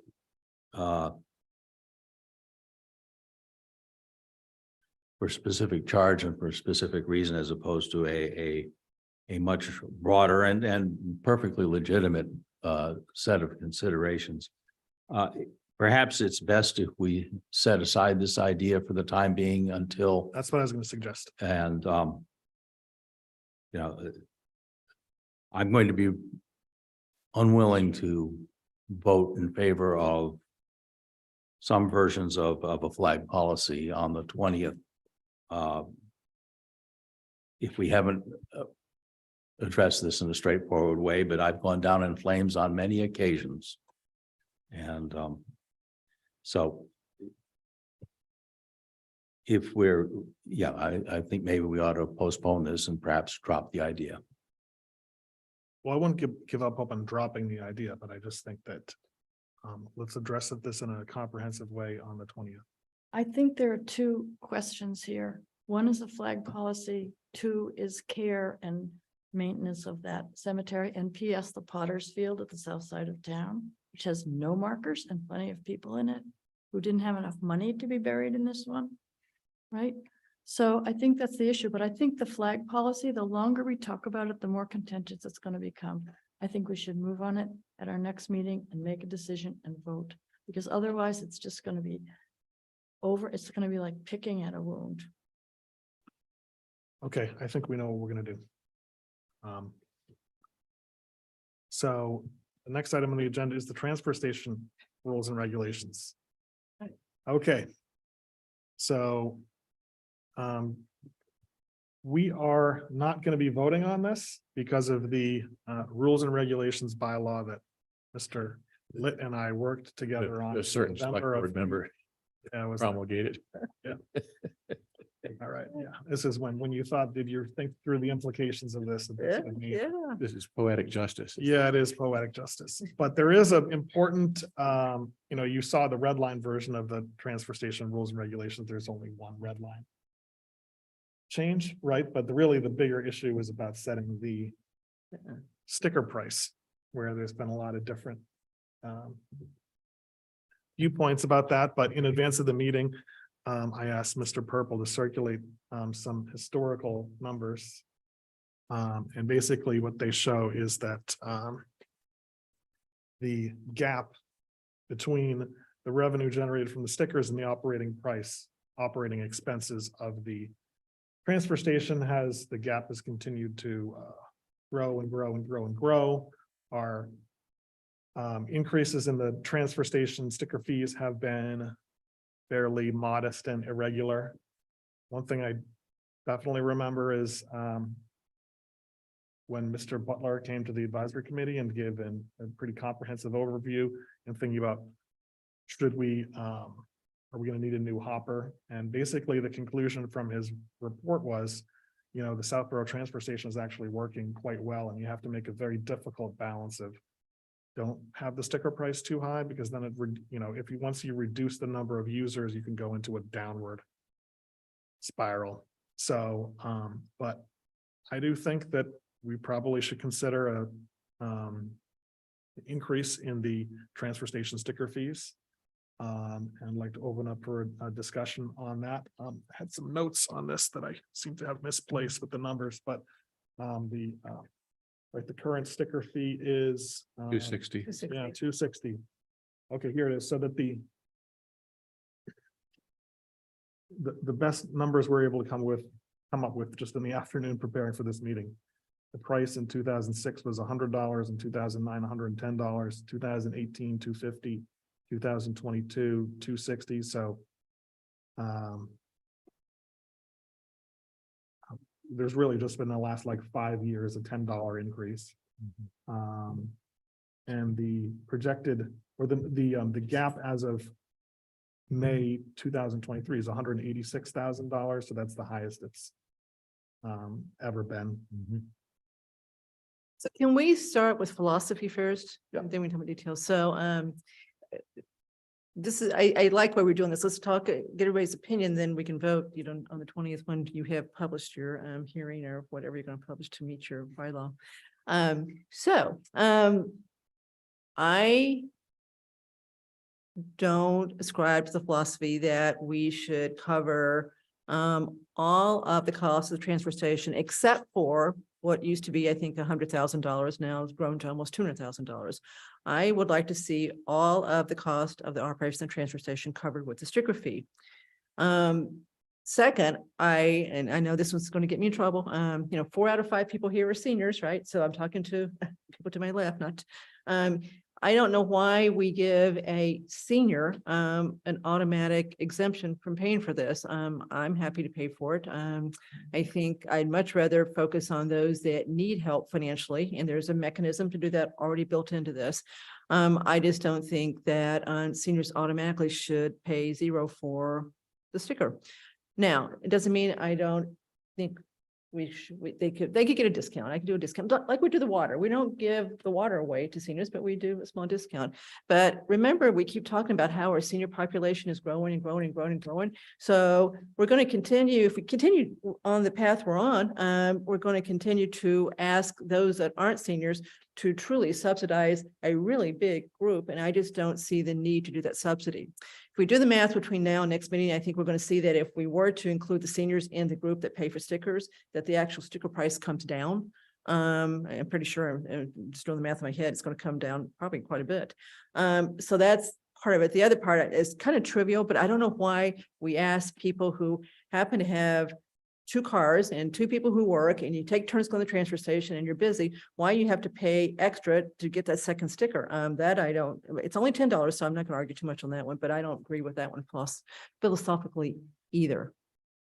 So, there you go. Uh, I have a different view, Okay. but go ahead. Well, first off, I didn't know Andrew was a senior. No, he's not. I looked, I said. I do have gray hair, but Has some gray hair. No. Getting grayer. Brain- Yeah. Left, I looked to my left. Yeah.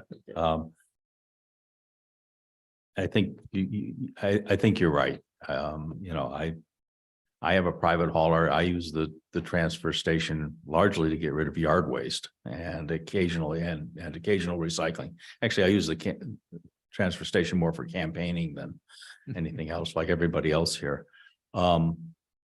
I do think we need to be cognizant of the competitive environment out there. And, you know, as we raise rates, you know, it does make the private haulers look more and more attractive.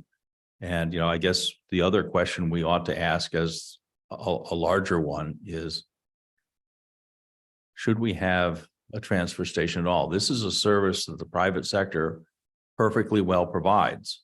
I mean, a significant fraction of the town have private haulers. Now, that's a much bigger question than setting the rate. And maybe that's a conversation we ought to have next week. Put it on the list of many things to discuss. Marguerite, First of all, I'd like to say that I really like the transfer station. The recycling works well.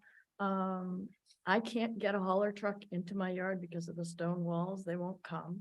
So that leaves me out of that. I think that costs have gone up because China's not taking our recycling anymore. Everything's more expensive because if something breaks, you can't get the part. So yes, the cost goes up. can you, just turn a little bit closer? Oh, sorry. Anyway, it's late, so I'm free associating. Anyway, so the other part of it is, Andrew, did you say to me something about it's impossible legally to make the transfer station assessment according to need-based rather than No. senior-based? No, there's actually, and that's one of the things in the rules and regulations is that there is a need. If you have a demonstrated need, Mhm. you can apply for a discount. Waiver.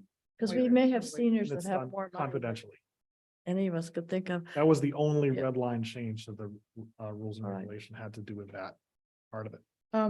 Is there any point in waiting until the new DPW head comes in to get his point of view on this? Because we have to make these effective for July 1st. Oh, okay. Yeah.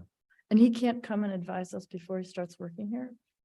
It's That a would be little awkward. a lot of stuff to introduce. Yeah. All right.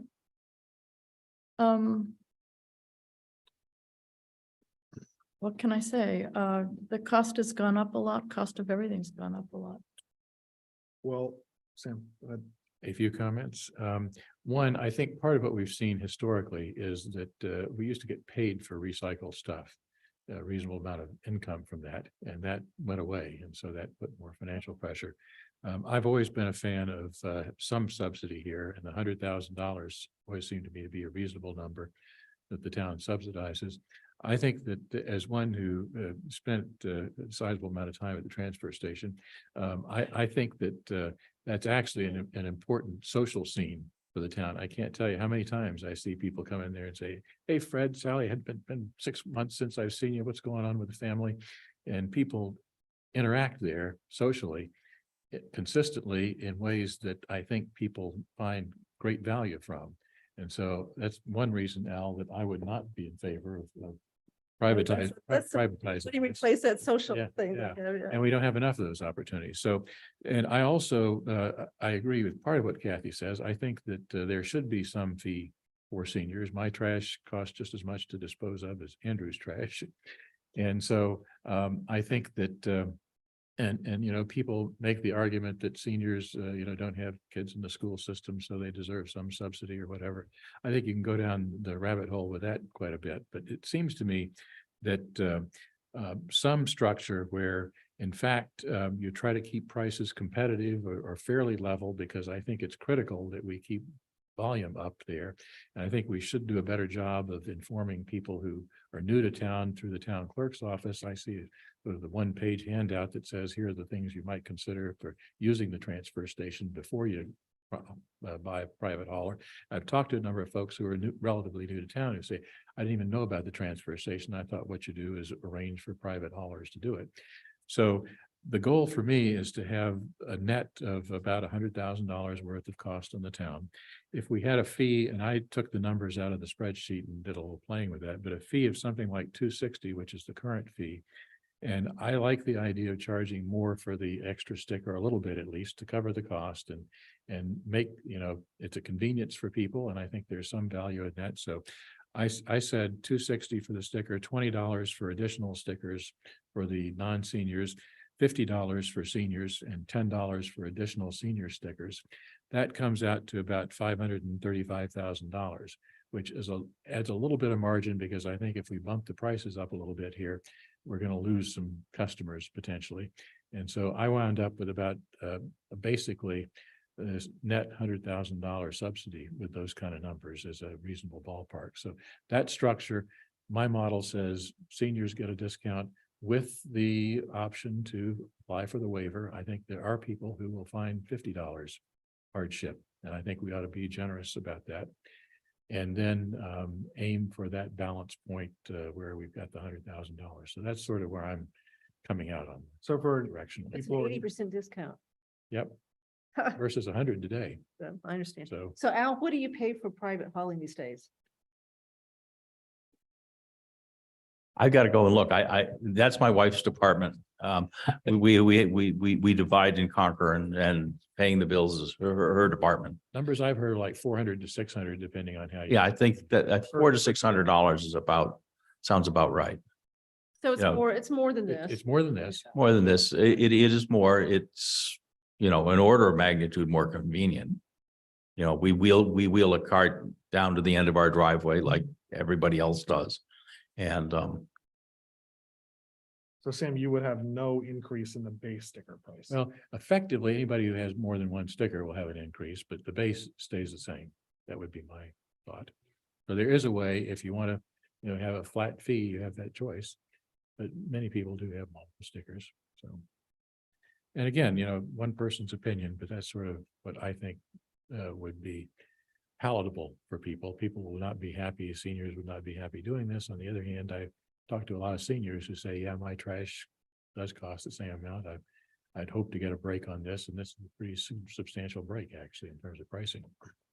Are there any other numbers that we would want, you know, Mark and his team to run? And So I just have one clarification on what Sam said. So if it's $260 for the first permit, Right. and you said 20 for 20 for each additional sticker. Oh, for each, okay, Yeah. that was my question. Yeah. Each And then additional, 50 and 10. up to the 3. Yeah, and 50 plus 10 for each additional. So we could do a spreadsheet with starting covering all the cost, okay, letting seniors pay, and then do 5 or 6 scenarios. But I do want to point out, before anyone thinks that all seniors would be opposed to this, Carl Geyer has come to us many times and said, why am I not paying for a sticker? So Well, I don't know what the ratio is as far as what seniors Carl think. can afford it though. Well, says. I understand that, but there's a lot of seniors that can afford it in this town. Yep. So I don't know that seniors are in a different economic position than anybody else, is my point. And we've got a mechanism for those that are not able to afford it to apply for it. And we- Seniors and non-seniors. Yeah, absolutely, absolutely. okay, is there any other number? So we're gonna run the numbers that should cover all the costs. I think we already have. We have all those numbers Yeah. actually, yeah.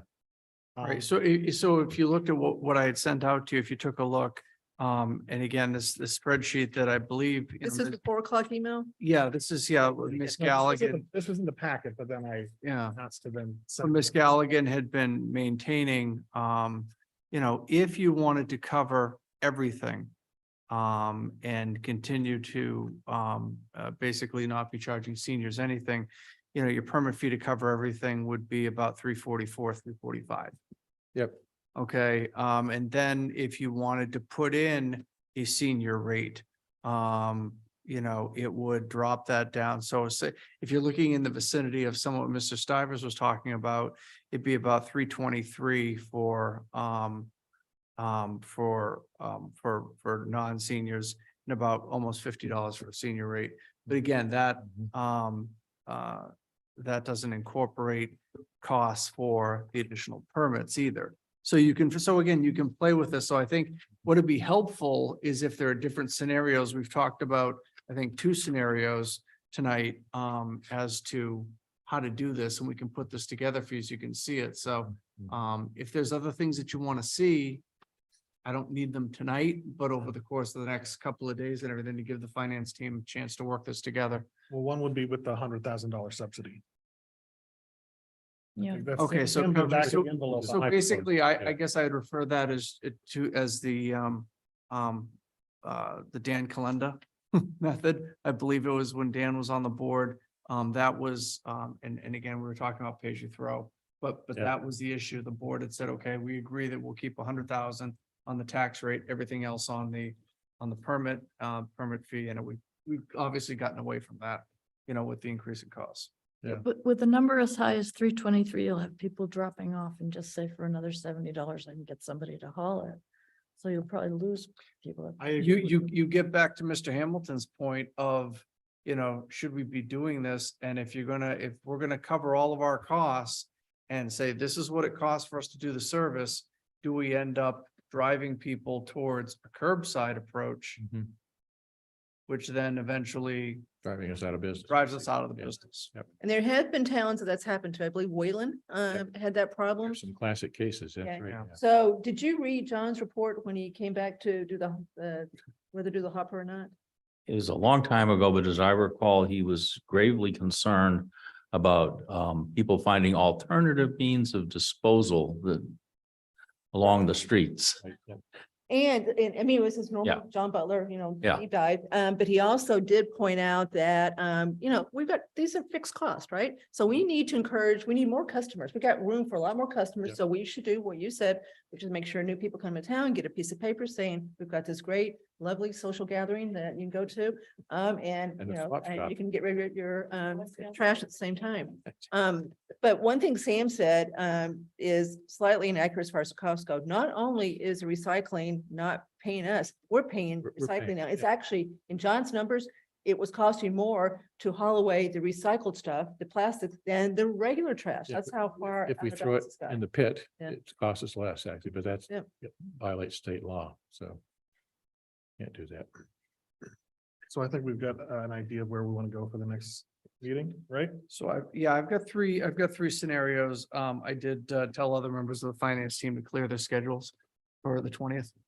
So that. Oh, this is easy. So we can sit here and work, Numbers are this easy. right, you know, exactly. So, Philosophy is the hard. Yeah. The hard part is to Andrew get it posted correctly to abide by his bylaw. so I mean, the bylaw piece is pretty easy. It's the fee Yeah. piece I'm just joking. is where I know. Yeah. So, And this is also kind of continuing a little bit what we were doing with the water rates, right? Yeah. And there the seniors get a discount, but it's, you know, what was it, 20%? It's not. Yeah. 80%. All right. Okay. we'll put that together. The next item on the agenda. All is really right, Mr. Stivers. all right. So the reason why I Favorite thought that we topic. should put this on the agenda is every time that we've talked about the ARPA committee recommendation to use ARPA funds to purchase the National Grid parcel 5440, one of the things we always came up for is we don't know whether it's a environmentally contaminated parcel, and we looked into whether there's any way we could first do a environmental assessment before making a decision, and then Mark had reached out. You want to speak directly to this? Yeah, you were almost there. Okay, But, yeah. but the point of the matter is that we have, again, there was concerns about whether or not, you know, through what we've heard or what we may know, whether or not there's any contamination on the parcel from the uses that National Grid had. for the parcel. And we had asked about doing a tabletop of phase one study, and National Grid kind of was reluctant for that, gave it to their attorneys, and the attorneys came back and said, sure, we're willing to allow you to do that as a condition of a purchase and sale. So if you don't like the results that you get, you're fully free to walk away. However, if you know, if things come out and everything looks good, then obviously you're moving forward to, you know, consummate the deal.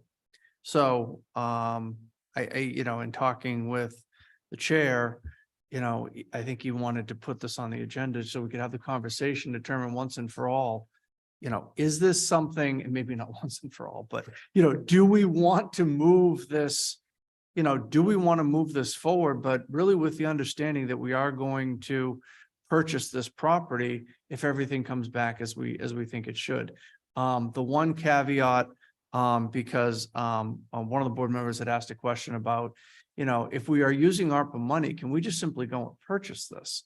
But funding source no longer is an issue for town meeting, but the disposition or acquisition of property is. Yep. So you still would need a town meeting vote to acquire the property. It's just that you've got the funding source, you've taken that piece off the table.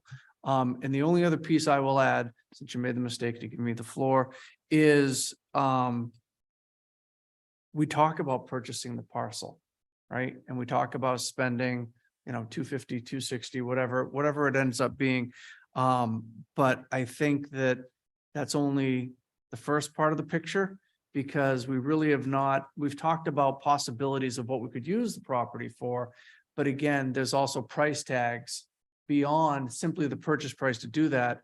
And I think that, you know, going into something like this with town meeting for acquisition purposes, town meeting is going to want a little more understanding as to where do we go after the purchase? What are we committing to?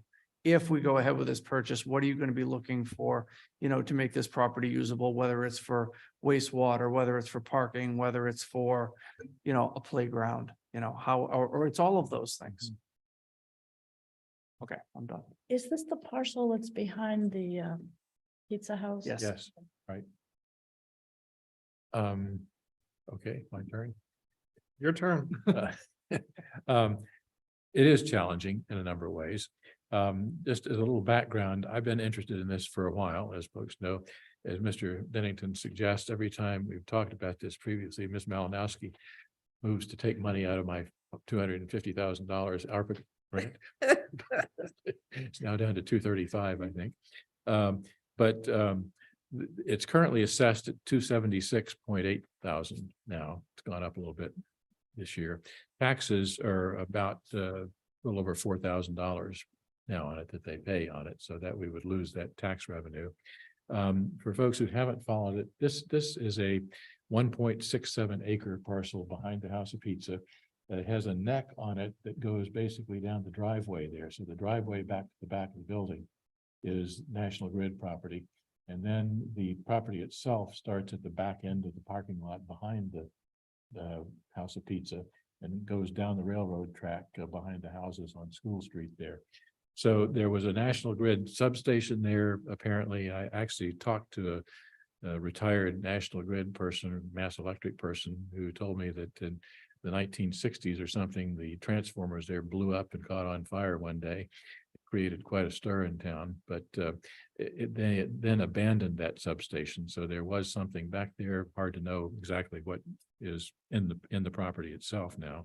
It's unbuildable because there's insufficient frontage there. So not clear how that fits into the assessed value.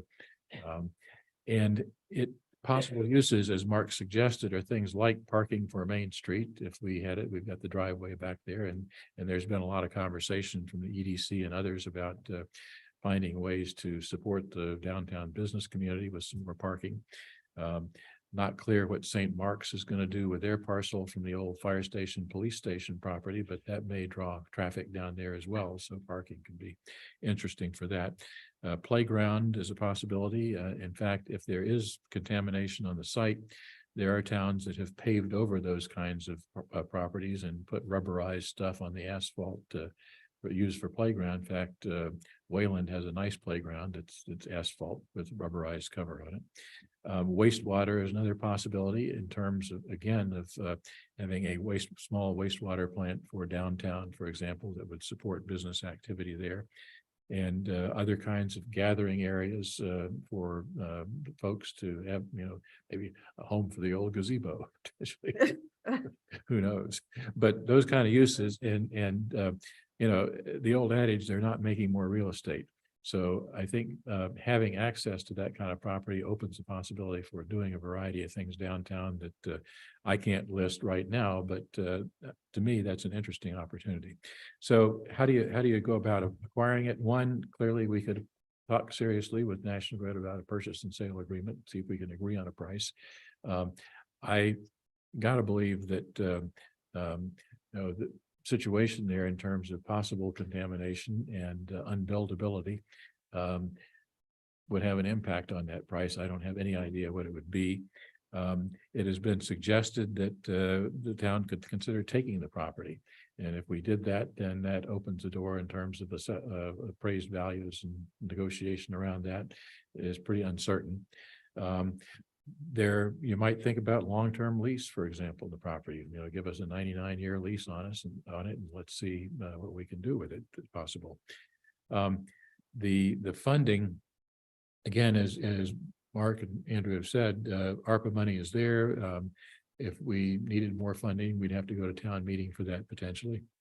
Not sure you could get grant money for that, but it seems to me at least that it's worth having a more serious discussion with National Grid to figure out what kind of deal could be struck there. And if they come back and say, we want the full assessed value or twice the assessed value, then that creates some real pressure on the deal. Are they interested in a lease deal, for example? They're not doing anything with it. And I would be stunned if there was any long-term plans for National Grid for that property. I tried to figure out what they paid for it. The last property sale was in 1951 to them, and I couldn't find that record in the Worcester Registry of Deeds. I'm not expert at looking for those things, but one argument is you go back to that value and say, hey, you guys paid $5,000 for it, and you inflate that to current value, and it's worth X as a negotiating point. But again, I would think that they would be eager to get rid of any liability associated with it. So if we were willing to, assume some of that liability, that could again create another bargaining point. So again, my theory is that there are some interesting potential uses. It would be unfortunate to sort of do nothing with it, and if it turns out that they want $1 million for it, then it's done and move on. So we'll see. I just don't think that we have. My sense, Mark, is we really haven't negotiated in any specific way at this point, other than we're interested in what do you think, kind of thing. Right. And I think, the issue has been, well, we can't help you satisfy your curiosity as to the cleanliness of the property outside of the purchase and sale process. So, and I think you bring up a good point. Could we do a long-term lease? The question is, what changes would you be allowed to make to the property under that lease? Yeah. And things like that. So again, we've not entered into defined, in serious conversations. And I've seen long-term leases where basically you have all the rights as if you owned the property, and other long-term leases are very restrictive. Sure. So, it depends on what you can negotiate with those kind of things. Sure. So again, I guess my interest is in resolving it at least more clearly, one way or the other. And if the deal falls through, my life goes on. I just think that it's an interesting possibility for expanded activities downtown in a variety of ways: commercial, social, etc., residential. Al? Thank you. I certainly understand National Grid's perspective. They don't want to know anything more about what went into the ground on that site than is absolutely necessary. If there were transformers on the site and they blew up, there's a very high odds that they were PCB laden. Something there, yeah. Yeah, PCBs were used in the cooling fluids in Yep. transformers for many, many years, as the Housatonic River in western Massachusetts is laden with them. So I'd be extremely worried. This is sort of my philosophical thing. We spend an awful lot of money on this strip of land and we can't build sidewalks in my neighborhood or anyone else's neighborhood. Where, you know, we have playgrounds right down the street.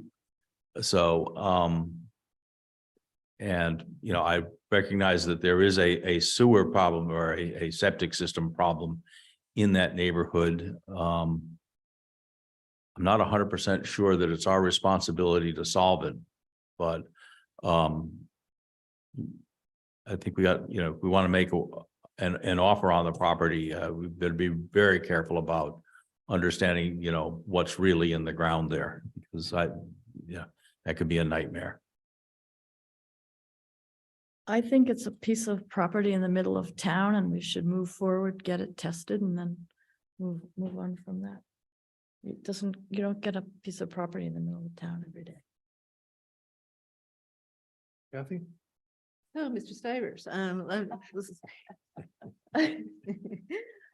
First of all, if we're gonna do this with ARPA money, we gotta get going here. We're starting to run out of time. So remember the deadline. So we know we've got to take this to town meeting, no matter how it's been funded. So we got to get it to town meeting. And my guess is Carla is going to say to us that 24 deadline includes having a PNS execute and possibly town meeting approval.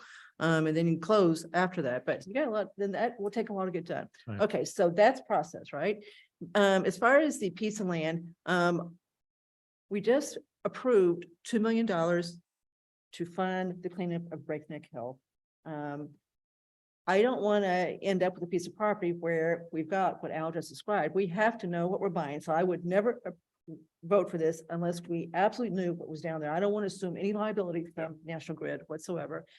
As far as what to use it for, I had a meeting as Andrew and Sam and Mark know, with some of the downtown businesses a few months ago. They were mad about how we'd done the paving downtown the day before Thanksgiving. So as part of that, we talked about what we could do. They talked about how downtown was falling apart. One of them was threatening to leave downtown. They've been there for decades. And I said, would you guys want us to go forward with buying this piece of land and putting a wastewater treatment plant there? And they absolutely said yes.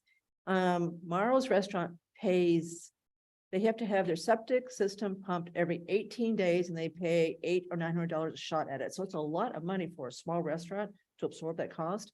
But I still think it's a little bit chicken and egg. I wish we had a business that came to us and said, look, I want to develop the corner lot, right? The lot on the corner of Newton Street and Main Street, but you got to help me here. I've got to have a wastewater treatment plant. That would make me really sit up and do this. But to buy it and put it in without anybody saying we need it, I don't, to me, it's chicken and egg. So I'm still slightly skeptical. Yes, it is an idea. It's a, in the center of land. I don't know what it's worth. It's landlocked, as Sam said. It doesn't have frontage. So I don't know what a real appraisal would come through and say it's worth. I don't think the appraised value means a whole lot as far as this goes. It's right next to the railroad. Okay. Well, I just don't think that the assessed value has a whole lot to do with what Yeah, it's really yeah, worth. yeah. I mean, I don't know who would buy it. So I don't know. It's got a lot of worth. So we might be able to convince National Grid that it's really not worth very much. It's not worth them paying $4,000 a year and buy it, but I still don't want to buy something that we then end up paying $1 million to clean up. Yep. So, but if we're going to do this, we're going to have to get moving here. We're going to have to decide Yep. what to do to go forward. So we've talked about this a lot. And so I think in a future meeting, we've got to get this decided pretty quick. Which is my interest. That's Fisher. I don't think we have really talked about it, other than the fact that we wanted to first find out whether or not we could find out what's under the ground, if anything's there first. And then now it's not all that surprising that National Grid said, no, you first need to execute a purchase and sale agreement, which would have a contingency that the town could back out if the results of the study were unfavorable. So I'm happy going that far and negotiating and seeing what we can get as far as the price goes and then seeing, if we want to go further, doing the study. Well, if we did that and if we get the study on the site, and it comes back and it's found something there, then that gives us at least more data to say, One option is say, sorry, no deal. The risk is too great. Another option is if, it costs us $10,000 to clean it up, some number. Well, we just won't have that number. That's, I just so, And then we would have to pay for the cost of doing it. Well, but then we go back to National Grid and say, the price needs to come down substantially, potentially. So and are they pay, I just want They them to pay do for the the cleanup. cleanup, They yeah. pay for the cleanup. Yeah. So anyway, whatever. But you're right, we don't have sufficient data at this point, and it sounds like the only way to get it is to make an offer. So do you have a proposed next step? My proposed next step would be to engage more seriously with National Grid to see, what would a PNS look like?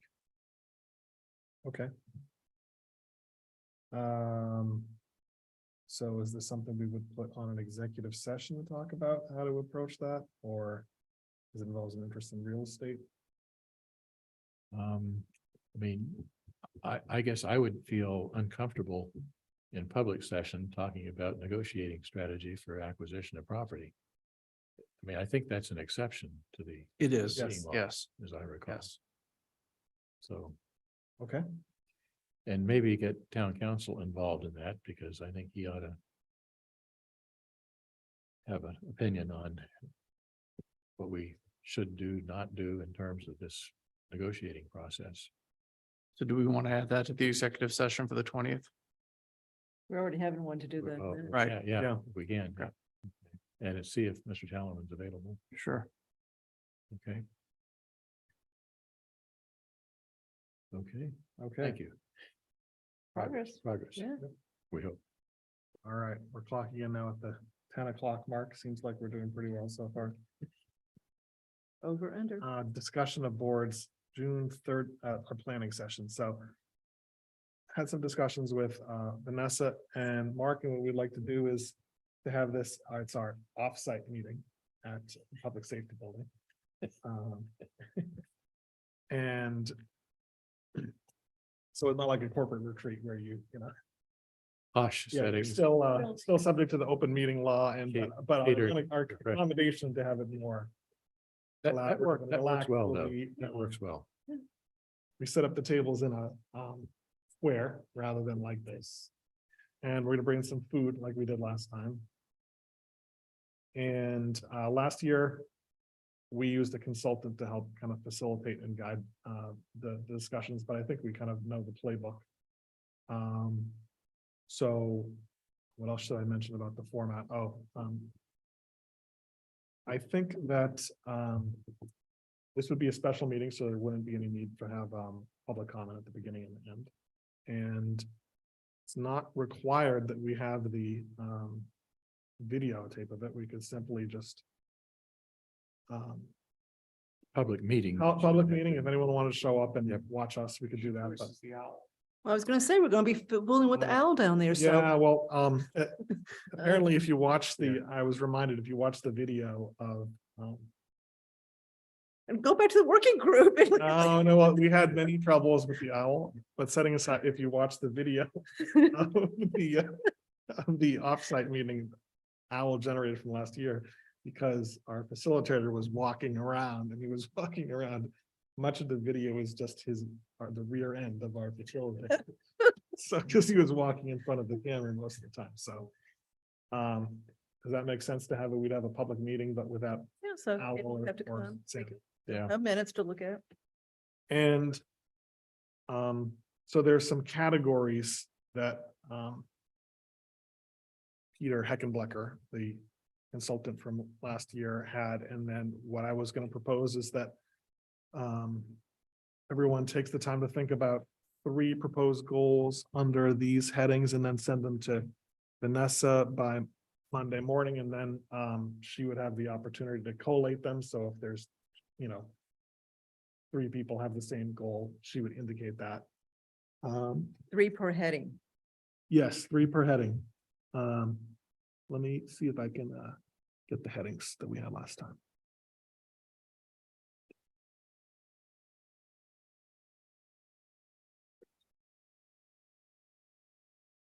And as part of this, we'll also look at the goals that we set from last year. I know there's some that I was assigned and made very little progress on. There's some other ones where we made some pretty good progress, but the ones where we didn't make as much progress tend to be like really more difficult long-term goals. Why is that coming up? Okay,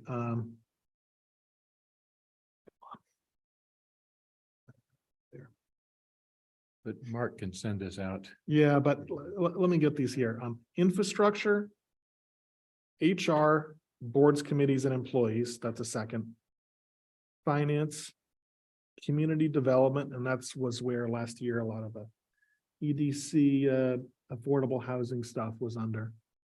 And administration operations. So those are the four categories. Does that make sense? Mhm. Can I make some suggestions? I think I know what you're gonna say, but.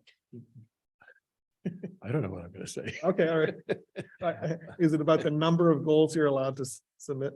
No, I already passed that thought. Oh, I knew I was gonna get shut off, but it does seem to me, following up on your point about progress from last year. all right. I actually took a quick pass at that. It was pretty interesting. And then I think it'd be worth our individually going through and individually, ranking, how we thought we did. I actually used a red, green, yellow bubble thing on it to say the red ones are ones that I didn't make a lot of progress on. The green ones pretty substantial, and the yellow we're still working on, kind of thing. It was pretty interesting display. Okay. And I think it would be useful to get each individual members' feedback on that. Clearly, a couple of folks were not part of that process, so it's limited. But the other side of it too, for me, is that I think considering other dimensions such as thinking about things in the context of whether they're in broad terms difficult or easy to accomplish, and things that are very important, less important kind of thing, and thinking about a grid structure to array these things in, to say these are easy to do and sort of near-term hits, and these are expensive long-term kind of things up here, to sort of organize the set of goals that we have, to think about how you want to prioritize out of that. Because it seems to me that coming out of this time, maybe we come up with a shorter list of things where we have tighter focus on stuff. Last year we had 28. Yeah. We got some things done, but I think there are probably some things in hindsight that maybe we could have done better on if we had more people focusing on things, a smaller number of things.